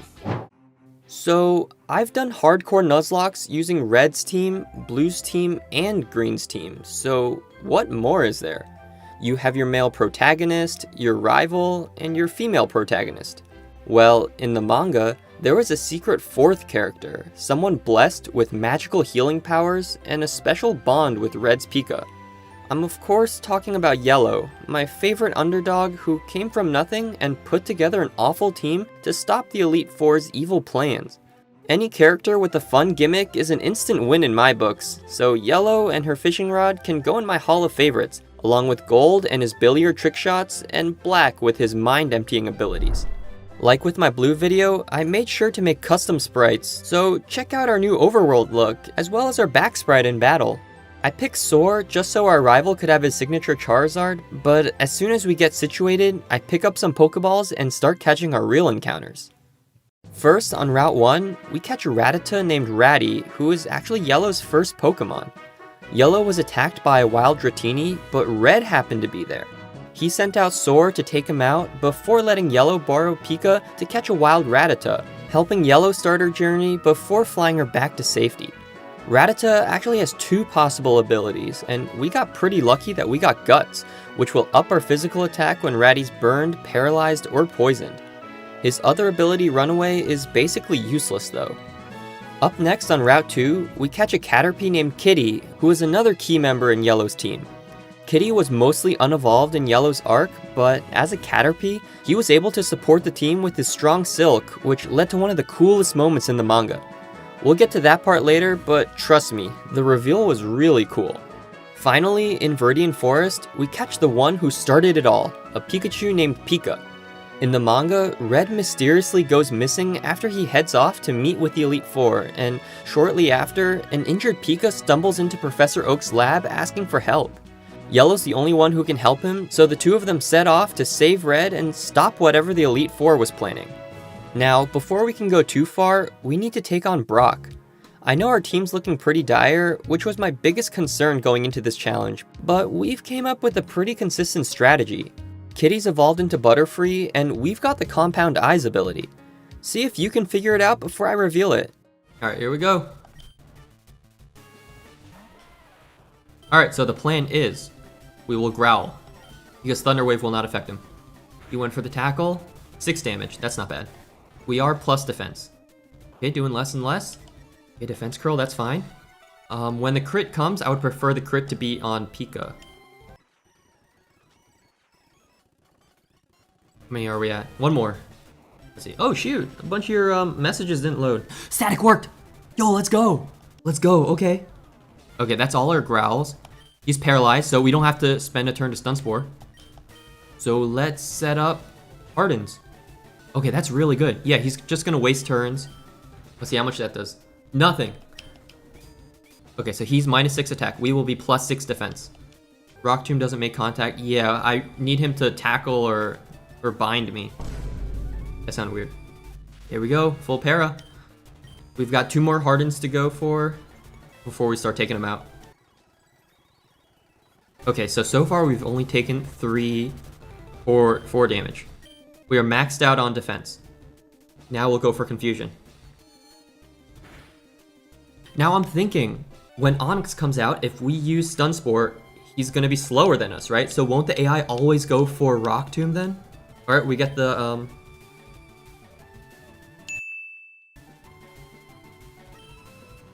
I forgot. I might just go for Sleep Powder. So, Compound Eyes boosts our accuracy, so the once 75% accurate powder moves are now 97.5%. Okay. So we hit him with a sleep. That's 1 turn of sleep. That's good. We outspeed too. Okay. Should be able to tank a Rock Tomb, right? With all our defense. Let's go. That's GG's. With Brock defeated, we make our way through the routes while also picking up a Geodude named Gravy in Mount Moon. In the manga, Gravy was initially Brock's Pokemon, but he entrusted Yellow to take care of him. He didn't evolve though, because Yellow didn't see Gravy as one of her Pokemon right away. He evolves later on in the really cool moment, but I'll discuss that when we get there. No spoilers. Now that we can make it through to Cerulean City, I'm gonna be honest. I don't really have a plan against Misty. Her Starmie hits like a truck, and none of our Pokemon can really tank a Water Pulse. Even Ratty, who's evolved into Eradicate, can barely survive too. Alright, first, we will Thunder Wave. That will give us more chances to, like that, take 0 damage. Right then, should we double team? Because if we double team the AI, I don't know if the AI would go for a Swift over Water Pulse. That way maybe we can save a little bit of health on Starmie.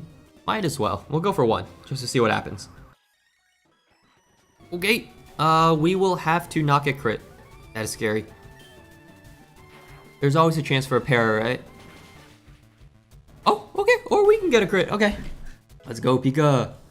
I think, yeah, Thunder Shock would be a 2-shot. Oh, we wanted the level up. We wanted the XP on the level up. Oh, I don't know, man. I think I would rather go into Kitty. Because if we go into Kitty, we can Stun Spore. Or, I mean, we can Sleep Powder. Right? If we Stun Spore, then we cannot put him to sleep. We should be able to tank a few. I don't think Pika can tank another Water Pulse. But I could also go into Ratty, but I think we should weaken him a little more, right? Ratty's at the very end. Water Pulse. Man, why does that have 100 accuracy? Okay, no confusion. Oh, I forgot to equip the Persim. The Persim Berry wasn't the only thing we forgot to equip, by the way. I totally forgot about the Oran Berry right here next to this youngster. I feel like between Stun Spore and Sleep Powder, Stun Spore might be better. I think I'm gonna go for the para. They outspeed. Oh no. No crit, no para, or no confuse. Okay. Alright. I should have equipped items. I totally forgot. Oh gosh, okay. Ooh. I don't think we live another one. We might just lose. Okay, yeah, we could flinch. There's a chance we just miss too. Oh no.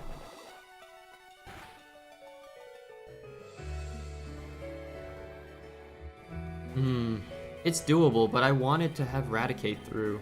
Man. The worst part of this battle? If I had remembered the Oran Berry and equipped it, we would have had enough health to survive the poison and take out her Starmie on the next turn. It wasn't worth continuing the run without a teammate, so I decided to call it. After that crushing defeat, the stream and I did some theory crafting, trying to figure out if this battle was even possible. First, we looked at if Guts Raticate was necessary, since without the poison damage, Ratty would have survived. Then, we even looked at if Gravy could pull any weight instead of just chilling in the back of our party. The theorizing got pretty out of hand, even talking about the channel and why people weren't as receptive to my recent video. I think with my initial audience, since everyone is here for manga videos, it didn't really hit well with them, and because of that, the algorithm had a tough time like recommending it to people. This one didn't really take off as much as I wanted, which is a little disappointing, but I think right now I'm gonna focus more on manga then. You guys should definitely check that one out, by the way. I'm super proud of my storytelling and our reenacting of the Twitch Plays Pokemon saga. With the valuable lesson learned, I ended the stream that day excited to try again tomorrow. But yeah, alright, I'll see you guys. I gotta sleep, and shower, and poop. Alright, see y'all. Thanks for tuning in. The next day was a shorter stream, with Attempt 2 starting off on a rough foot. Fingers crossed for Guts. That's alright. That sucks. I'm gonna be honest. Then after getting Kitty, we had to reset the run. There we go. Okay, a little bit scary. We are at 9 HP. How much does that do?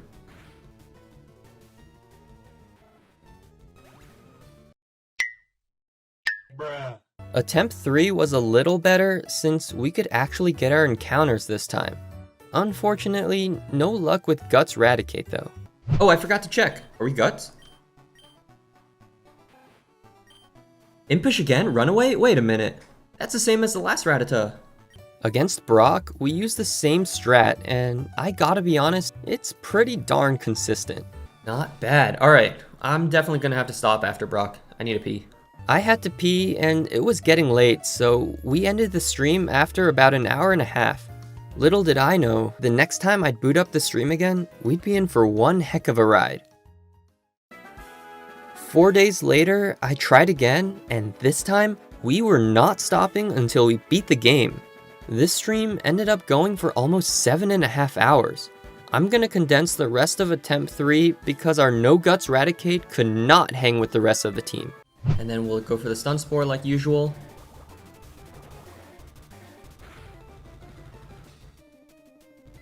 Bruh. Guys, I'm actually stupid too. I forgot to equip the berries. Yeah, that crit basically sealed our fate. Attempt 4 was much better. Ratty finally had guts, although his nature was modest, probably the worst one we could get at plus special attack and minus attack. Against Brock, we used the same strat as before. That should be a 3-shot, right? Yeah. It's so close to being a 2-shot. That's pretty good. That's what we did all the hardens for. Onward to Route 3, where we pick up the Oran Berry this time, get Gravy back, and arrive at Cerulean City. With everything ready, it's time to try again against Misty. Okay. He did not go for Water Pulse. That is really good. We got good RNG now, so we can take out a chunk of Starmie. Alright, here is the Starmie. Now we have two options right now. We could go for a Thunder Shock for the damage, or we could Thunder Wave to slow him down forever. I'll T-Wave. I want to be faster. Okay. Now we'll go into Kitty. I don't want to switch directly into a Raticate. Oh, it was a Swift. Are you okay for Water Pulse? Doesn't he always see kill with Water Pulse? Man, why did that have to crit? I'm pretty sure Water Pulse would take us out. Man, this sucks. Let's go into Ratty. Hopefully he gets paralyzed a few times. That really does so much. Where's my Orin?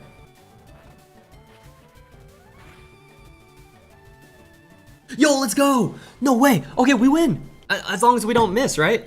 There's our Orin. I don't know why it activated so late. Oh, maybe not on the turn for switching in? As long as we don't miss, right? Let's go! Let's go! Oh man, we finally can make progress. Okay, definitely needed a little bit of luck there, but come on. Look at our team and tell me what we're supposed to do against Army. Get used to this team too, cause we can't catch anyone for a few more badges.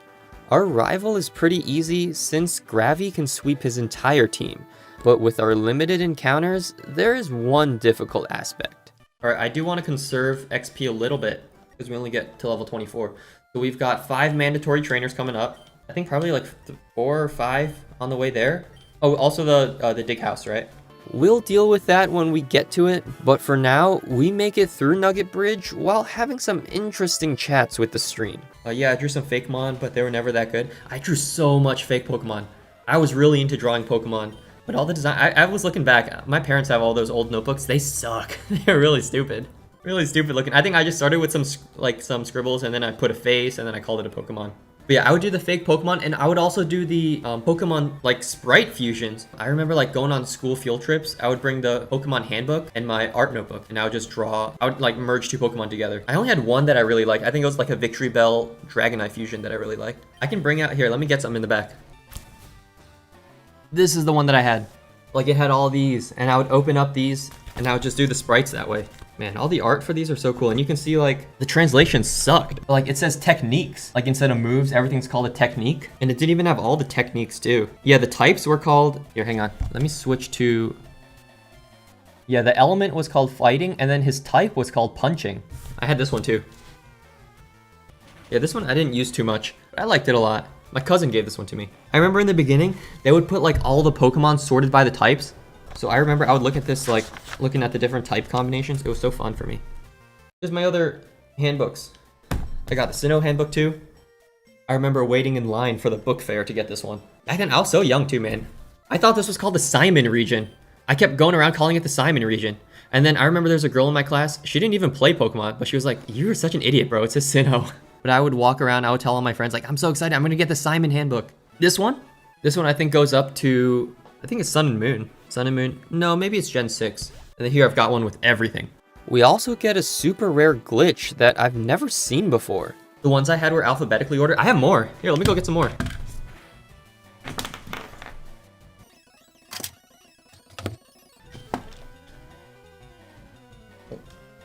Make sure I'm not running over anything.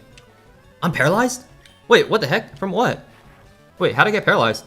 So, after talking with my friend and fellow PokeTuber Whoop about it, we found out that it's a glitch when secondary effects like Poison Point and Static interact with the 2 attacks of Double Kick. When the second attack registered, the check for Static was incorrectly added to Pika instead of the Nidoran. It's definitely cool that we're still discovering new glitches at this point. With the SS ticket from Bill, we board the ship while avoiding as many trainers as we can. We've got one last fight against our rival, but the only real threat is his Kadabra. Oh, also, we were talking about scholastic book fairs on this stream, and I may have admitted to a crime, I don't know. Yo, I'll be honest, I love the scholastic book fairs. Don't tell anyone, but I used to go in with a jacket and I would put a book under the jacket and just walk out. And his parents running it, so they don't really care. I probably shouldn't admit that. But my parents really didn't give me, like, they said it'd be wasting money to buy the book. Alright, let's see, don't miss this one. Okay, there we go. No way! Does he potion up? No, we're fine. I should've went for tackle then. I thought he might potion. Okay, never mind. I was afraid the 90% would miss. What does he have, Metal Claw? No, he shouldn't have anything. Yeah, we're fine. Did I miss? Wait, what? Oh, because of the sand attack. Don't burn me. Don't miss. Should I stay in? I'll do it. That's physical, right? Yo, that's so scary. Oh my god. Don't miss, bro. Thank you. Oh my god. There's a slight delay. I thought we missed. I was gonna say, you stupid idiot. Okay, thank you. Oh, Kadabra, I forgot. This better not kill us. How much XP do we have here? Oh, we're fine. Right, we're a high enough level. Man. Does he have Psybeam at this point? That could be kind of scary. Confusion. Okay. Oh, that's fine. That's fine. I'm gonna Stun Spore. I would prefer that. Yeah, because we're gonna go into Ratty to take him out. Oh, yeah, Synchronize. Yeah, there is a Synchronize. I would say I'm okay to go into Ratty, because we outspeed. How much does that do? That better not do more than half. Stop! We're okay, right? Man, I'm so scared Hyper Fang is gonna miss at a critical moment. Okay, we're fine, though. Oh. No, we're fine. We can. He's only level 16. Oh, we got the flinch, though. Alright, let's just finish it off. Alright, only one more mandatory trainer. Alright. What's up, dude? By the way, that mandatory trainer is right here at Lieutenant Surge's gym. But he only has a single Pikachu. He's really just practice for us to prepare for Surge. I think it's the delay. It's alright, don't worry. Reminds, oh, Captain Underpants and Goosebumps. Dude, I read Captain Underpants a lot. Like, probably way past when I was supposed to be reading it, too. And Goosebumps, I'll be honest, I never read. I think for me, I was just a little too scared. Captain Underpants, man. I remember, like, I was starting to feel a little self-conscious. Like, am I supposed to be reading this? Everyone else was reading, like, you know, regular books. Eat will heal. Right? Yeah. So I'll dig. Dig rat. Oh, dang, let's go. Okay. Let's see, we should be alright. Who's coming out next? Pikachu. We should outspeed because he's only 18. Yep, only level 18. That should Oko. Yep, there we go. Now Raichu will come out. I think we should be able to tank a Shockwave, but I don't want... Oh, come on, man. Yeah, never mind. We're gonna switch. We gotta take him out on the first magnitude. You better go for Shockwave, man. Hey, Mazar. Welcome back. We're making good progress. Nah. Man, this sucks, though. Okay, he's up by 1 double team. He cannot paralyze us. Yeah, he has to go for quick attacks. This should be an easy win, right? Unless we miss every single magnitude. Like that. Come on, Gravy. Let's see. Come on, dude. Okay, let's see how much that does. Magnitude 6. Ooh, okay. I'm good with that. Yeah, he's stuck using quick attack. Like, in theory, he probably could have steamrolled us with double team. Yeah, like that, man. Come on. He's stupid. But he's doing 3 damage, so we've got a lot of opportunities. Bro, are you kidding? That's 1 double team. You're acting like he's plus 6. There we go. Thank you. Man, he's stupid. Okay. With Surge defeated, we make our way through Rock Tunnel, where Gravy finally evolves into Graveler. There's not too much to do in Lavender Town, so we head over to Celadon City to get our next team member, Dodie the Doduo. Dodie! We got Dodie! Dodie! In the manga, Dodie was Yellow's main form of transportation. The first time we see her, Yellow was riding in on Dodie's back to find Pikachu. Oak didn't trust her, so he sent out Spearow to test her strength. Yellow commanded Dodie to use Whirlwind, then had Dodie run circles around Spearow until they confused themselves. This caused the battle to end in a way that neither Pokemon would be hurt, and in that moment, Oak realized that Yellow really was a gifted trainer. He entrusted her with Pika, and the two of them set out to save Red. Dodie actually had some synergy with Gravy when Gravy used his powerful arms to launch Dodie at high speeds in that super awesome battle that I can't talk about yet, but don't worry, we'll get to that part once we get our final team member. Back in our adventure, we get ourselves ready to take out Erica. I'll be honest, I didn't plan this one out too much with chat, but let's be real, who's ever wiped to Erica before? And no, that wasn't foreshadowing. She's really just that bad. Yeah, but level 37 and fighting Lance, bro. I gotta delay the evolution until Lance. I am nervous for Lance. Omastar should carry, but just in case, I gotta think of a backup plan. One shot? No. She's gonna burn a potion, right? Let's see. Well, we're gonna burn a Lumberry. That's why we plan. Alright, there's the Hyper Potion.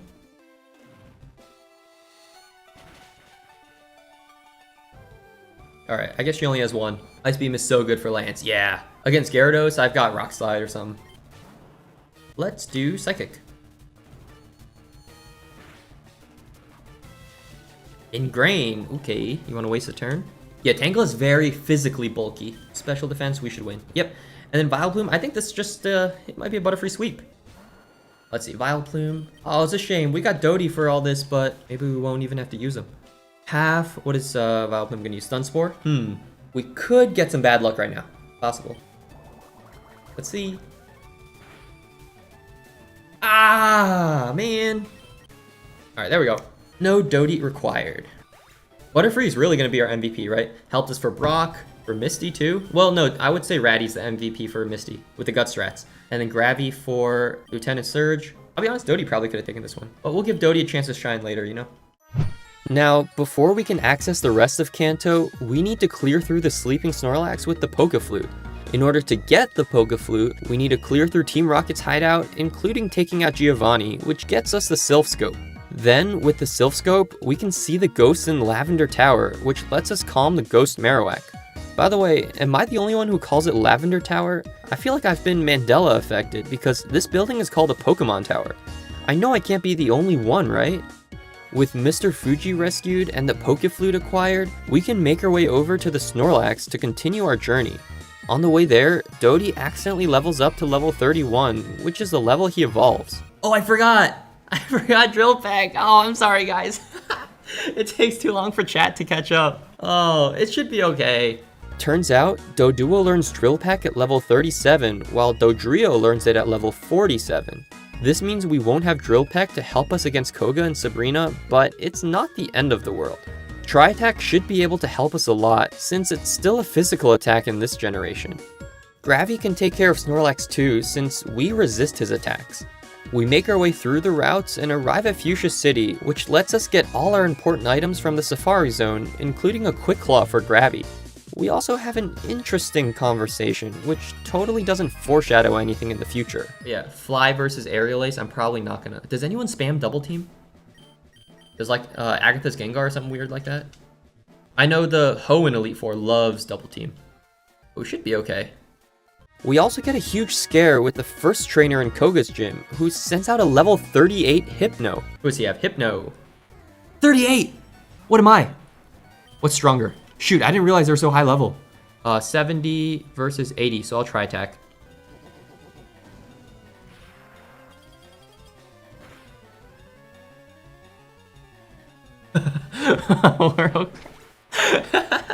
I was really so scared we'd lose someone to Psychic. I forgot they were so high level. Man, I had like a mini heart attack.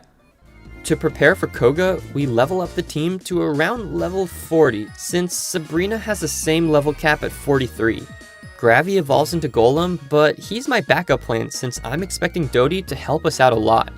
Oh, also, the conversation's gonna feel pretty random, but we were talking about our favorite Pokemon designs. Sableye is a really good one too. I had a lot of fun with Mega Sableye in Gen 6. But yeah, I'll be honest, I feel kind of stupid when I tell people my favorite Pokemon is Charizard. It's like saying your favorite dinosaur is T-Rex or something. But it's cool, it's a nice design.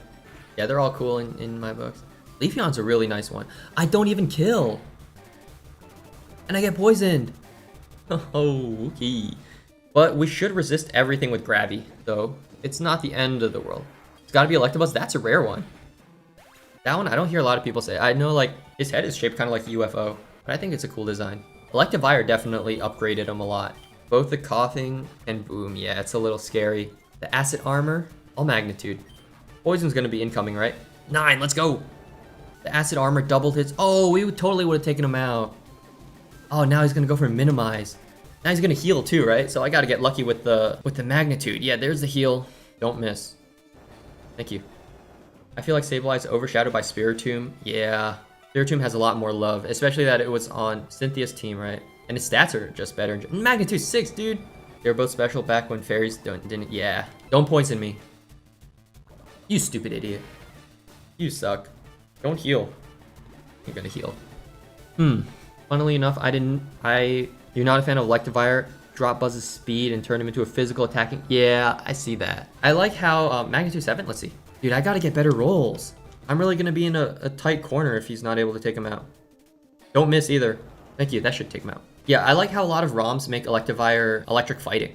I think that gives it like a more unique thing, but yeah, Electabuzz lost a lot. I remember there's that one episode, right? Wasn't it Electabuzz versus Scyther or Magmar? We should be totally okay. Oh man. We tank that. Yeah, we're fine, we're fine. I probably should have leveled up a little more, but I was just scared of over-leveling. Weezing comes out. What does Weezing have again? We do get some heals with the citrus. Weezing has, here, let me show you guys. Tackle, Smokescreen, Toxic, and Sludge. I'm pretty sure that we tank a Sludge. For sure we tank a Sludge, even after the poison. So let's just go for Rock Blast, right? Oh yeah, we're fine, we're fine. I'll switch into Kitty after. Crit, let's go! Yeah, Smokescreen could be scary. Let's see how many we land. Ooh, what is this? Loaded dice, let's go! Would he heal again? Okay, Rock Blast is 80 accuracy. So I'm gonna have to switch into Kitty.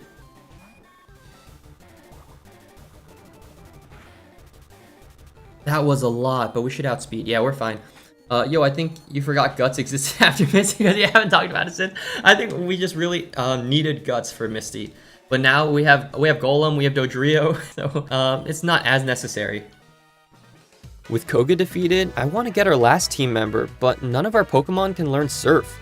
So to get around this, the stream and I decided to catch a Seadra since Yellow briefly caught one while rescuing Bill. Oh, that's a 4%. I'll go just because it's 80 for Horsey anyways, right? I hope I don't have to battle these guys, right? Oh yeah, there's a spot here. Whoa, Gyarados here. I didn't know that. Flashback. I'll go just because it's 80 for Horsey anyways, right? Bruh. You stupid. We immediately fish up Seadra on our second attempt and call him Seadri. Now that we can surf, we make our way to Cinnabar Island and revive our final team member, Omni the Omanyte. Okay, now I can finally talk about my favorite moment in the manga. So you remember how in the beginning of the video, Red randomly goes missing? Well, he was invited to challenge the Elite Four, but they all teamed up against him using their Pokemon and their powers. For example, Lorelei had ice powers that allowed her to form ice handcuffs on Red's arms, eventually causing him to freeze over completely. Pika had managed to escape, but the Elite Four was already on their way to enacting their plan to wipe out all Pokemon trainers. That way, wild Pokemon could live freely. Truly the Team Plasma at home. Yellow teamed up with Blaine to stop them atop an erupting volcano, but Lance stood in their way. Blaine and Yellow battled with their powerful Mewtwo, but Lance proved to be too powerful. Even with his comically large spoon, Blaine and Mewtwo had a psychic link together, and Blaine felt each attack that hit Mewtwo.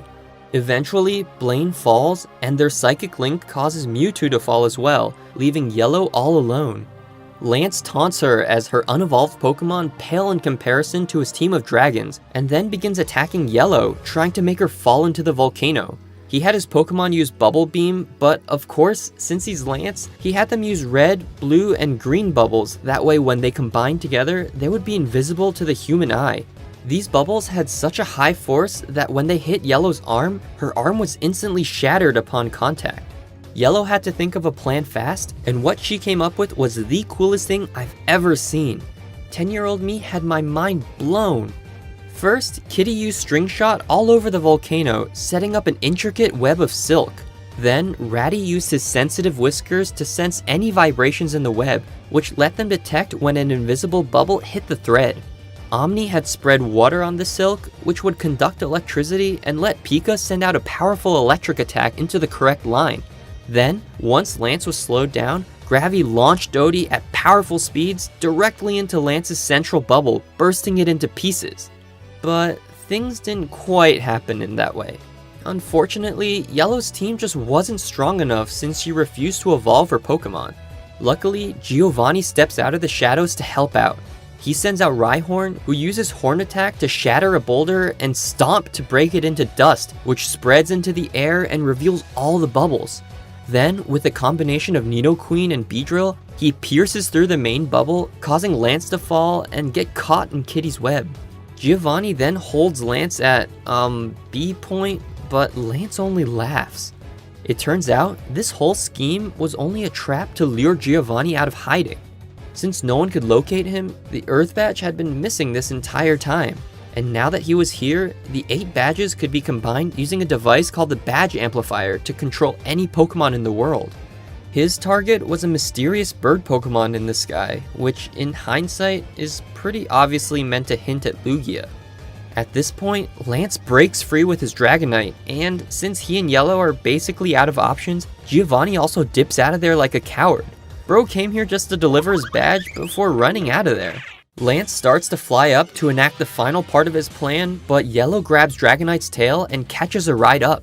Lance is about to control the Lugia when she appears in front of him. He commands Aerodactyl to blast a powerful Hyper Beam at Yellow, but after the smoke clears, it's revealed that Kitty had evolved into a Metapod.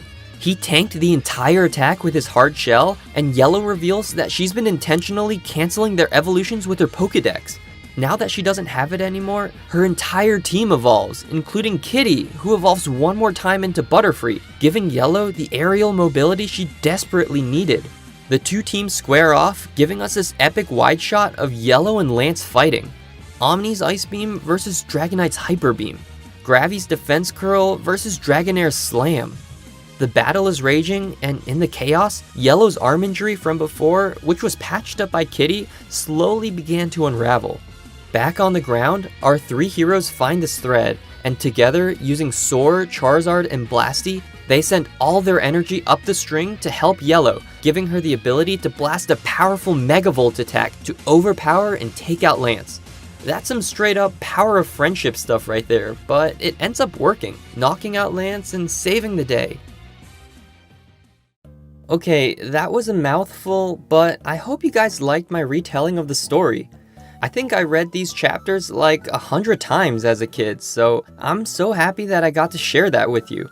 Okay, let's take a hard pivot back to our game. We're about to take on Sabrina, but first we need to clear through Silphco. I hope you weren't too attached to the team after that story, because this upcoming battle is a little rough. But I'll be honest, Future Sight always fails. I think it just misses sometimes because it's 90 accuracy. But I always see it failing, and I don't know if there's like a hidden mechanic that I don't know about. I know now it's 100% accuracy, but in the old games, it was 90. So I don't know if it means that it failed. I don't know.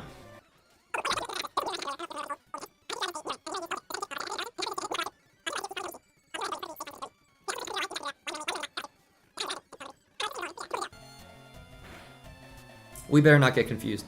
Yo.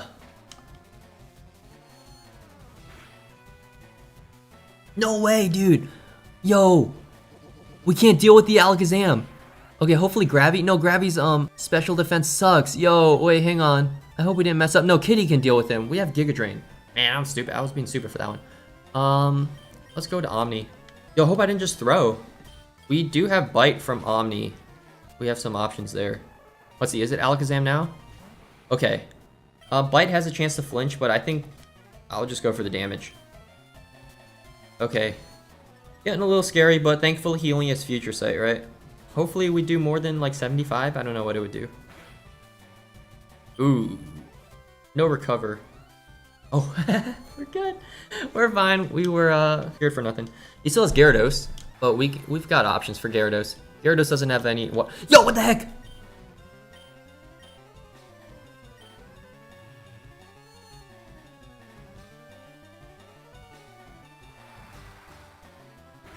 Okay, Future Sight's gonna... The base power is lower, isn't it? It's not 120 yet? Isn't it like 90? Yo, how did that not kill? I don't want to get teamed up with a Dragon Rage and a Future Sight. I hope I didn't mess up, man. Our special defense is 82. Yeah, our special defense sucks. Would you guys be mad if I sacked Pika? I feel like Kitty is the safest to go into. I think we can tank a future. No, man, he was +2 when he did that. How did that not KO? I don't know. I'm 50-50 right now. I can go into Kitty and try to survive one. Can Kitty tank it though? Because if Kitty can, well, let's think about it. Let's say I switch Kitty in, and then he uses Dragon Rage, right? That's 40 damage, so we have 68. 68, we're not living a Future Sight. And then what do we do after that, right? Even if he does live it. Does it fail if he's fainted? I think it still lands. What is his special defense? 79. Worse than Kitty's. Man, our defense is so high. Why can't he target our defense? Oh man, I'm really leaning towards sacking Pika. I'm sending him out. I'm gonna do it. If he dies, we get Choo Choo. Yep. Okay, there's a Dragon Rage that I was scared of. Let's see. Oh, it's not this turn. It's the next turn.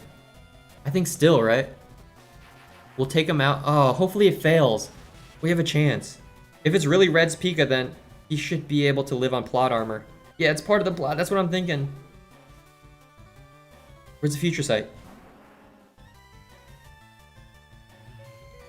Oh, man. Alright, see ya, buddy. Yeah, rest in peace, Pika. To be fair, canonically, Yellow had two Pikachus, one being Red's Pika and the other being Choo-Choo, who Yellow had caught later in her journey. For now though, Red got rescued by Giovanni and took his Pika back, so we replaced him with Seedry as we got ready to challenge Giovanni to save the Sylph President. Kitty misses the kill on Nidorino, but on the next turn, she's able to take him out, along with his follow-up Rhyhorn. Against Kangaskhan, I send out Gravy to tank his attacks while retaliating with Magnitude. Then, after he goes down, I stay in against his follow-up Nidoqueen to take her out as well, which wins us the battle. That's all the story for now, so it's time to take on Sabrina. Now, these games are generally pretty easy, but Sabrina's probably the only potential run-ender. If Alakazam manages to set up too many Calm Minds, then we can easily get outsped and swept by a few Psychics. But as long as we can outspeed with Dodie, we should be able to get the one-shot on her frail team. Should I have edged? Maybe? Now that I'm thinking about it. Could be a little scary. Do we one-shot? That's the important question. Yes, we do. Alright. Maybe once Alakazam comes out, we can level up. Let's go! Okay, okay. I'll be honest, my voice is giving out. We'll see. I'm not tired. I'm not that tired. I think Fly, right? Venomoth is a little more bulky. I can still speak. Can you guys hear? Is my voice getting a little worse? Wait, a 5% to miss there. Will this put us over the edge? Oh no, man, I could use those extra stats. Alright, Alakazam. You do outspeed. Yo, you better not. Can we get a para maybe?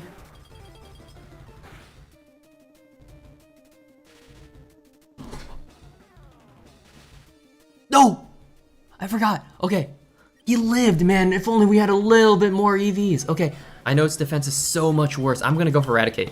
He outspeeds us anyways. But Sabrina always heals. He is paralyzed. So we can tank a Psychic. As long as he doesn't crit. We're gonna go for the Strength. Oh, he full healed too! Oh, but we have Quick Attack. As long as we don't bring him to the red. 2 Hyper Potions, right? Would she heal again? Should I Quick Attack or Strength? Isn't it 2 Hyper Potions? I want to check, man. Sabrina has 2 Hyper Potions and a full heal. I'm looking at it right now. So she will definitely Hyper Potion again. Let's go. Let's go. Okay. There's the Hyper Potion. There's the Strength. Here's the Quick Attack. Yeah, let's go. Okay. Man, that was close. That paralysis was pretty lucky. Yeah, the Alakazam can definitely get a little scary, but luckily we made it out with no issues. The next part of our journey involves clearing through the Pokemon Mansion and finding the secret key, but at this point in the stream, we were 5 hours in and I was definitely feeling it. The chat demanded some live reactions to the gameplay, so we eventually got an entire council watching us play. They watched as we got the secret key before heading over to the power plant for our last encounter, Choo-Choo the Pikachu. She's our spiritual successor to Pika, and the two of them actually had some sort of marriage? At least according to Bulbapedia, they had a courtship, whatever that means. Google says a courtship is a period in which a couple develops a romantic relationship, especially with a view to marriage. Interesting. Their courtship actually resulted in an egg, which ended up being Gold's Pichu. Interesting parallel here, because your mom and I actually had a courtship too, which resulted in you. Funny how these things play out, huh? With the live council reactions watching over us, we head in to take out Blaine, and although you can barely see the screen, you'll have to trust me that Omni was able to sweep through his entire team with no issues. I'm glad you guys can hear that. I wasn't sure if it would work or not. I was trying to set up like a VB cable or something like that. You can just put it directly to the desktop audio. Alright, we get our attack dropped, but that is fine because we're just going to use Surf. Should be clean wipe. Oh, I forgot to take off the, the live reactions. Alright, we'll leave him here. That's alright. This is definitely gonna be in the video then. We better not get flinched. Okay. Rapidash. I think they have Stomp, right? It could be a little bit scary if we get flinched to death. You guys can't even see my HP. Hopefully it's a good viewer experience. Dang, that's doing too much damage. I think we should be okay when Rapidash comes out. Can you guys see my HP? No. Fire Blast should not take us out. Yeah, we saw how much the Ponyta did. Ooh, that was a crit too. Yeah, but we're fine. Alright, Lord Helix Sweep. We got this. Oh wait, Seedree's off the team. I forgot. We're having too much fun here. Okay, Seedree, you're off the team. We gotta get Choo Choo in here. Okay, there we go. With Choo Choo added to the team, we head over to Viridian City, where it's the same story for Giovanni. I'll be honest, giving the player Surf right before the Fire and Ground type gym leaders is some pretty interesting game design. But hey, I know Omni's not complaining. Alright Giovanni, all about the Twitch Plays Pokemon reference. We gotta squeeze in as many as we can. Alright, I'll leave him up there. Alright, Rhyhorn down. Thankfully, he gets a level 50 Rhyhorn. Otherwise, well, either way, Surf would sweep through. I always see people saying, like, when I show that the level cap, oh shoot, we do get S-Bed. We should live it though, right? Yeah, we're fine. Yeah, but for the Giovanni fight, I always see people saying, like, no, his ace is level 45. We should outspeed again. We should one-shot too from all the drugs. That'll be okay. Oh, we got a crit too. Include all the references in the video to make it long. I'll have to reference them back to my Twitch video, the one that didn't do too well. Oh yeah, another one that I always get is, like right here, I leveled a 51. I always get comments saying, you are over-leveled. But I don't feel like explaining all the, like, you know, level cap starts at the start of the battle. Alright, making progress. Now, before we make our way to the league, we have a little bit of backtracking to do. In Rock Tunnel, we make sure to get the Rock Slide tutor for Gravy, that way we don't need to rely on the unreliable Rock Blast. You can see how much damage we do to our rival's Pidgeot, even after a -2 from Feather Dance. Kitty takes care of Execute with a Silver Wind, which even got the Omni boost, then his follow-up Rhyhorn as well with a Giga Drain. Omni comes out against Charizard to tank his Flamethrower, but barely misses the kill with Ancient Power. No way! He actually lives that? Then Kitty deals with Gyarados, although it got a little scary after Gyarados set up a Rain Dance. A boosted Hydro Pump could be scary, but Blue only uses Leer and then gets fully paralyzed. Blue sends out Alakazam, but we've got Silver Wind for that. He has Synchronized, so would I Sunsport? No, let's Silver Wind. He's gonna Calm Mind. He's just stupid. And Bug is physical. So I think we might just straight up one-shot here. No way, bro. Psychic won't take us out, right? I was thinking it too.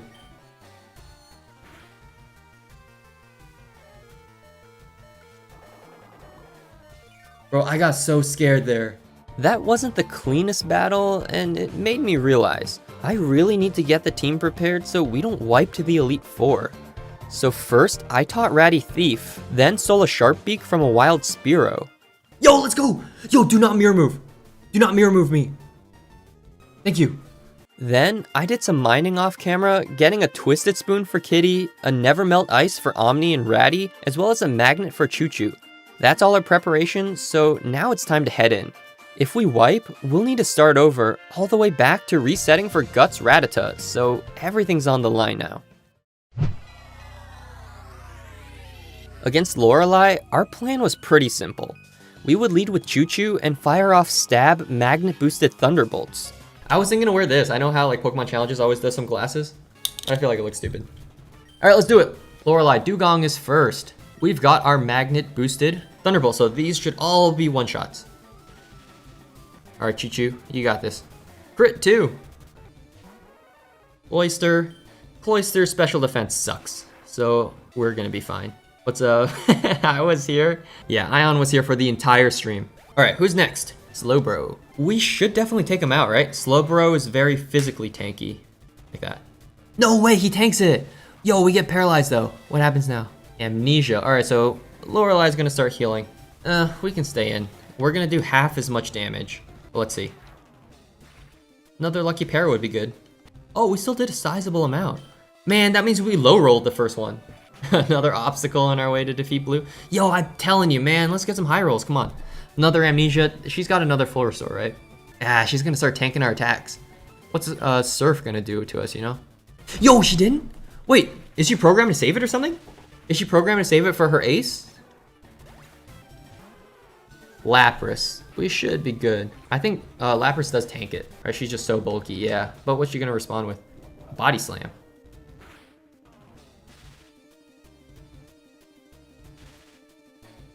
Oh, okay. I don't want to risk, like I could stay in and outspeed, right? But I really don't want to. Yeah, I'll just go into Omni for these. Who's last? Jinx is last. On a Surf. Let's Ancient Power. Auto. Wait, that didn't take him out? Oh, he's parried though. Okay. Man, this is a rough fight. Now she wants to heal. So the AI decided to just let him go down, huh? We need an Omni boost. These rolls have been pretty awful. You want a boost? No? A Confusory, man. What's higher? I feel like Lapras's physical is higher, no? I don't remember. I don't want to get a crit surf and then we hit ourselves, so I'm thinking to switch into Dodie. Or should I stay in? Because he did what? How much damage is that? My math isn't good. 59? Or, yeah, crits are 2 times in this gen, right? That's a little risky. Let's just go for it. Come on, Omni. Yo, you stupid idiot. Okay, so we're switching. I don't know why she's not healing. Yeah, another Surf. We are okay. They're both 100 accuracy. Let's just try attack. And then into Jinx. Will that take out Jinx? Is Jinx tanky enough? I don't want to be stupid and lose to an Ice Punch or something. I feel like it should, but Jinx has a little bit of bulk to it. Okay, thank God. Man, I was scared to be like a tiny bit of HP. But alright, we got Lorelei down. Not the cleanest fight. Jinx has no defense. I was a little bit nervous. Maybe the HP stat would help him. But yeah, we were okay. Choo-choo, man, you suck. Against Bruno, our plan was to have Kitty carry the battle. Since we had Giga Drain, we could deal with the Onix pretty easily while firing off powerful Twisted Spoon boosted Psychics. Alright, Kitty. Let's Giga Drain him. Man, earlier today we had this exact matchup, but against a level 14 Onix. Alright, Hitmonchan. Rock Tomb will be very scary, but I think a Psychic will kill.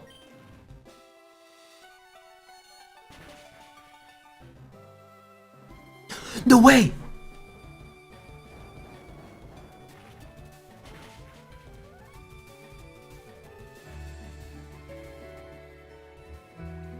Yeah, this is the face of a man who forgot over and over again how awful Butterfree's attacking potential is. I guess I probably should have realized after so many awful performances, so this one's partially on me. Rest in peace, Kitty. You carried us so hard in the Brock fight, getting off Compound Eyes boosted powder moves and tanking a 4x super effective Rock Tomb. You're one of the underpowered bug types of Kanto, but you certainly made your mark on our playthrough. But even with that heavy loss, we must continue on. Dodie comes out and finishes the rest of Bruno's team, and Omni takes care of his Onix with a Surf, which wins us the battle. Next up, we're facing Agatha, and do you remember that foreshadowing from before? Yeah, Fly versus Aerial Ace, I'm probably not gonna... Does anyone spam double team? Does like Agatha's Gengar or something weird like that? Agatha's Gengar? Okay, there's the Gengar. Dodie, we're gonna definitely level up. But let's go for the Drill Peck first. Should take him out? No way! Double team! Oh no, now we need the Aerial Ace. It's gonna heal. I forgot that she runs double team. Normally we just one-shot him a few times. Don't miss, dude. Okay, thank you. You want a crit? Nope.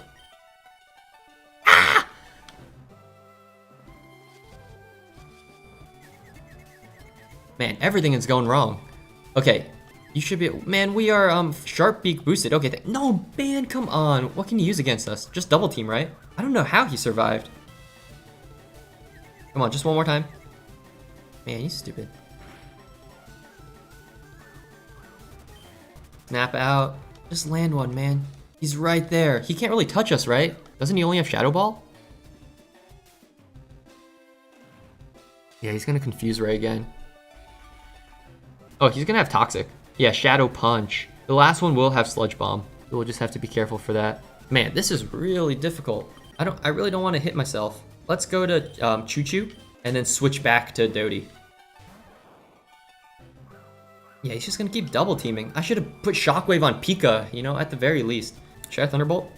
Do we live a Shadow Punch? Who has 100% accuracy? No one does. Oh, come on. I don't want to lose at this stage. No, he toxiced us. Yo, come on, bro. I'm gonna go into Ratty. This stupid idiot, man. I don't have any... I forgot that he has double team. Yo! Okay, thank God that thief connected. There's a timeline that we could have wiped there if our luck was bad enough.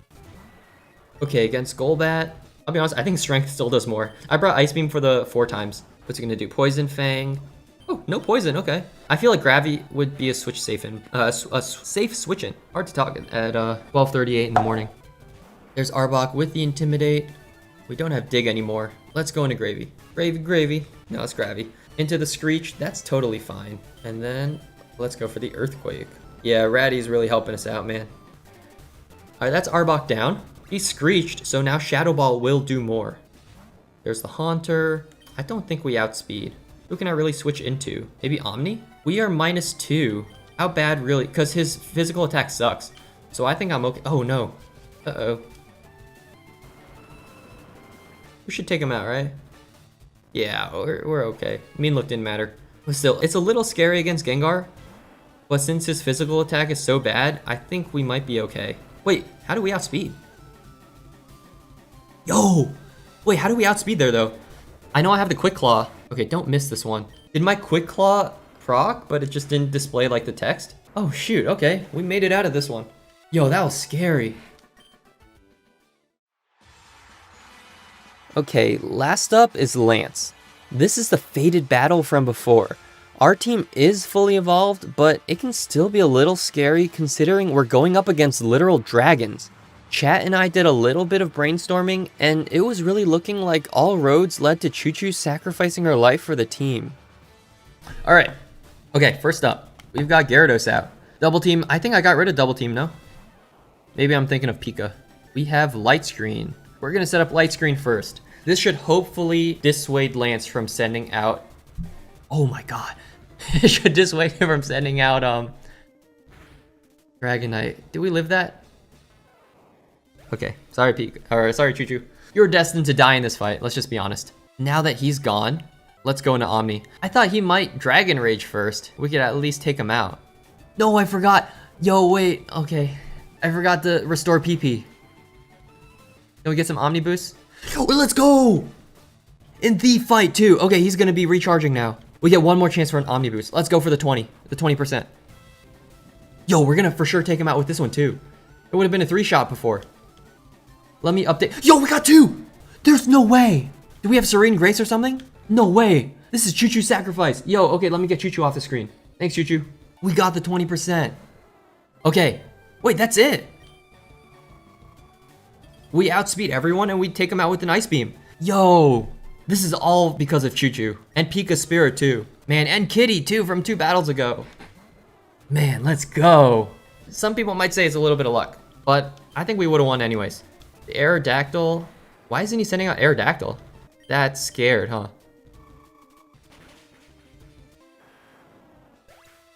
A back-to-back Omni boost.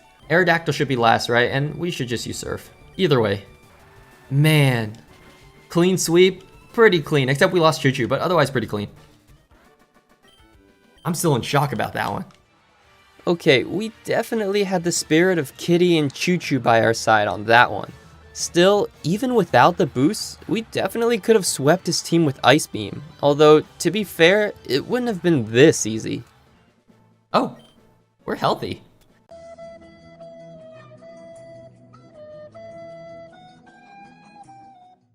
With the battle won, we licked our wounds and continued forward to plan for Blue's team with our remaining soldiers. Okay, let's plan this out because it's a 4v6 right now. He's gonna lead with Pidgeot. We have 2 options here, right? 2 branching paths. Omni or Gravy. Let's say we go with Gravy.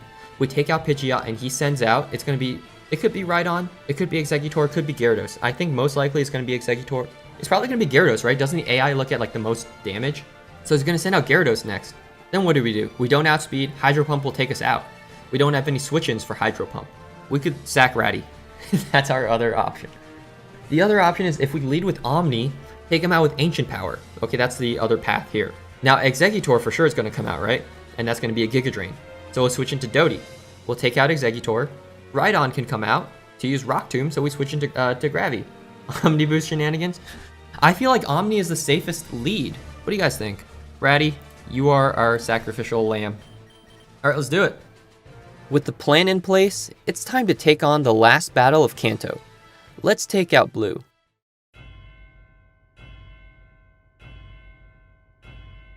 All right, let's see. Pidgeot's up first. Oh, it only brings it up to 6. I thought it'd be 8. Okay. Oh, he's gonna go for Sand Attack. He's gonna be like that. We always have Ice Beam if we need to, but he cannot touch us. So let's try to get our Omni boosts. Euro time in the morning. Oh yeah, that's true. Ratty has a sacrificial lamb to Lord. He likes his godly sweep. Let's see how we do. We might have to... Oh, we got the Omni. With the -1 accuracy, it's not the best. We just got 3. That's 3 in total. At a 10%.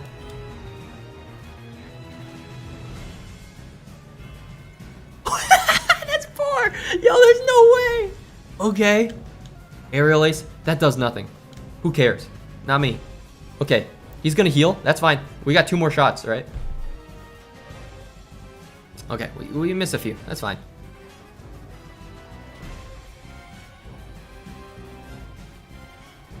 Okay, yeah, I thought maybe we get another one. Okay, our attack is nothing right now, right? We can only, well, either way, we're out of Ancient Power. We have to use our special attacks here. But we're basically playing on like Hustle right now, right? We got the boost from Omni Boost, but our accuracy is bad. Sometimes it pays off. All right. That's Pidgeot down. Now, it's for sure going to be Exeggutor, right? Let's see the Exeggutor. It's Rhydon. Okay, we should be able to tank something. Let's just go for the Surf. Yeah, we're fine. We're fine.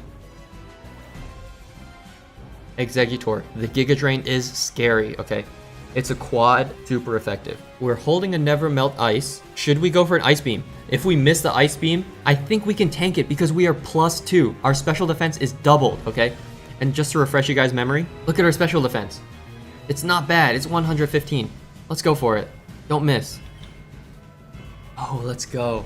Is he bulky enough to tank it, though? I think no. We are +2. We are Never Melt Ice. Let's go. With a crit, too. All right, who's next? Into the Alakazam. Surf will do more damage. Okay, our first miss. He went for the Reflect. That's useless, dude. Don't do that. I mean, keep going for that. Don't set up Calm Minds. Future Sight, that's not bad. That's okay. We are okay for that. Alright. We just have to connect these. Man, we are really gambling here. It's really like a Hustle ability, you know? We're boosted for our attack, but our accuracy sucks. Okay, Gyarados time. Against Gyarados, we gotta go for the Ice Beams. Okay, we miss. What does he have? Hydro. How well do we live that? Oh, we're fine. The Future Sight. How do we do against that? Yo, we're fine. We're chilling. Yo, we're fine. Okay, that better take him out. If he crits a Hydro Pump, we might be in a little bit of trouble. Ooh, he went for the Dragon Rage. You guys want to keep gambling on Omni?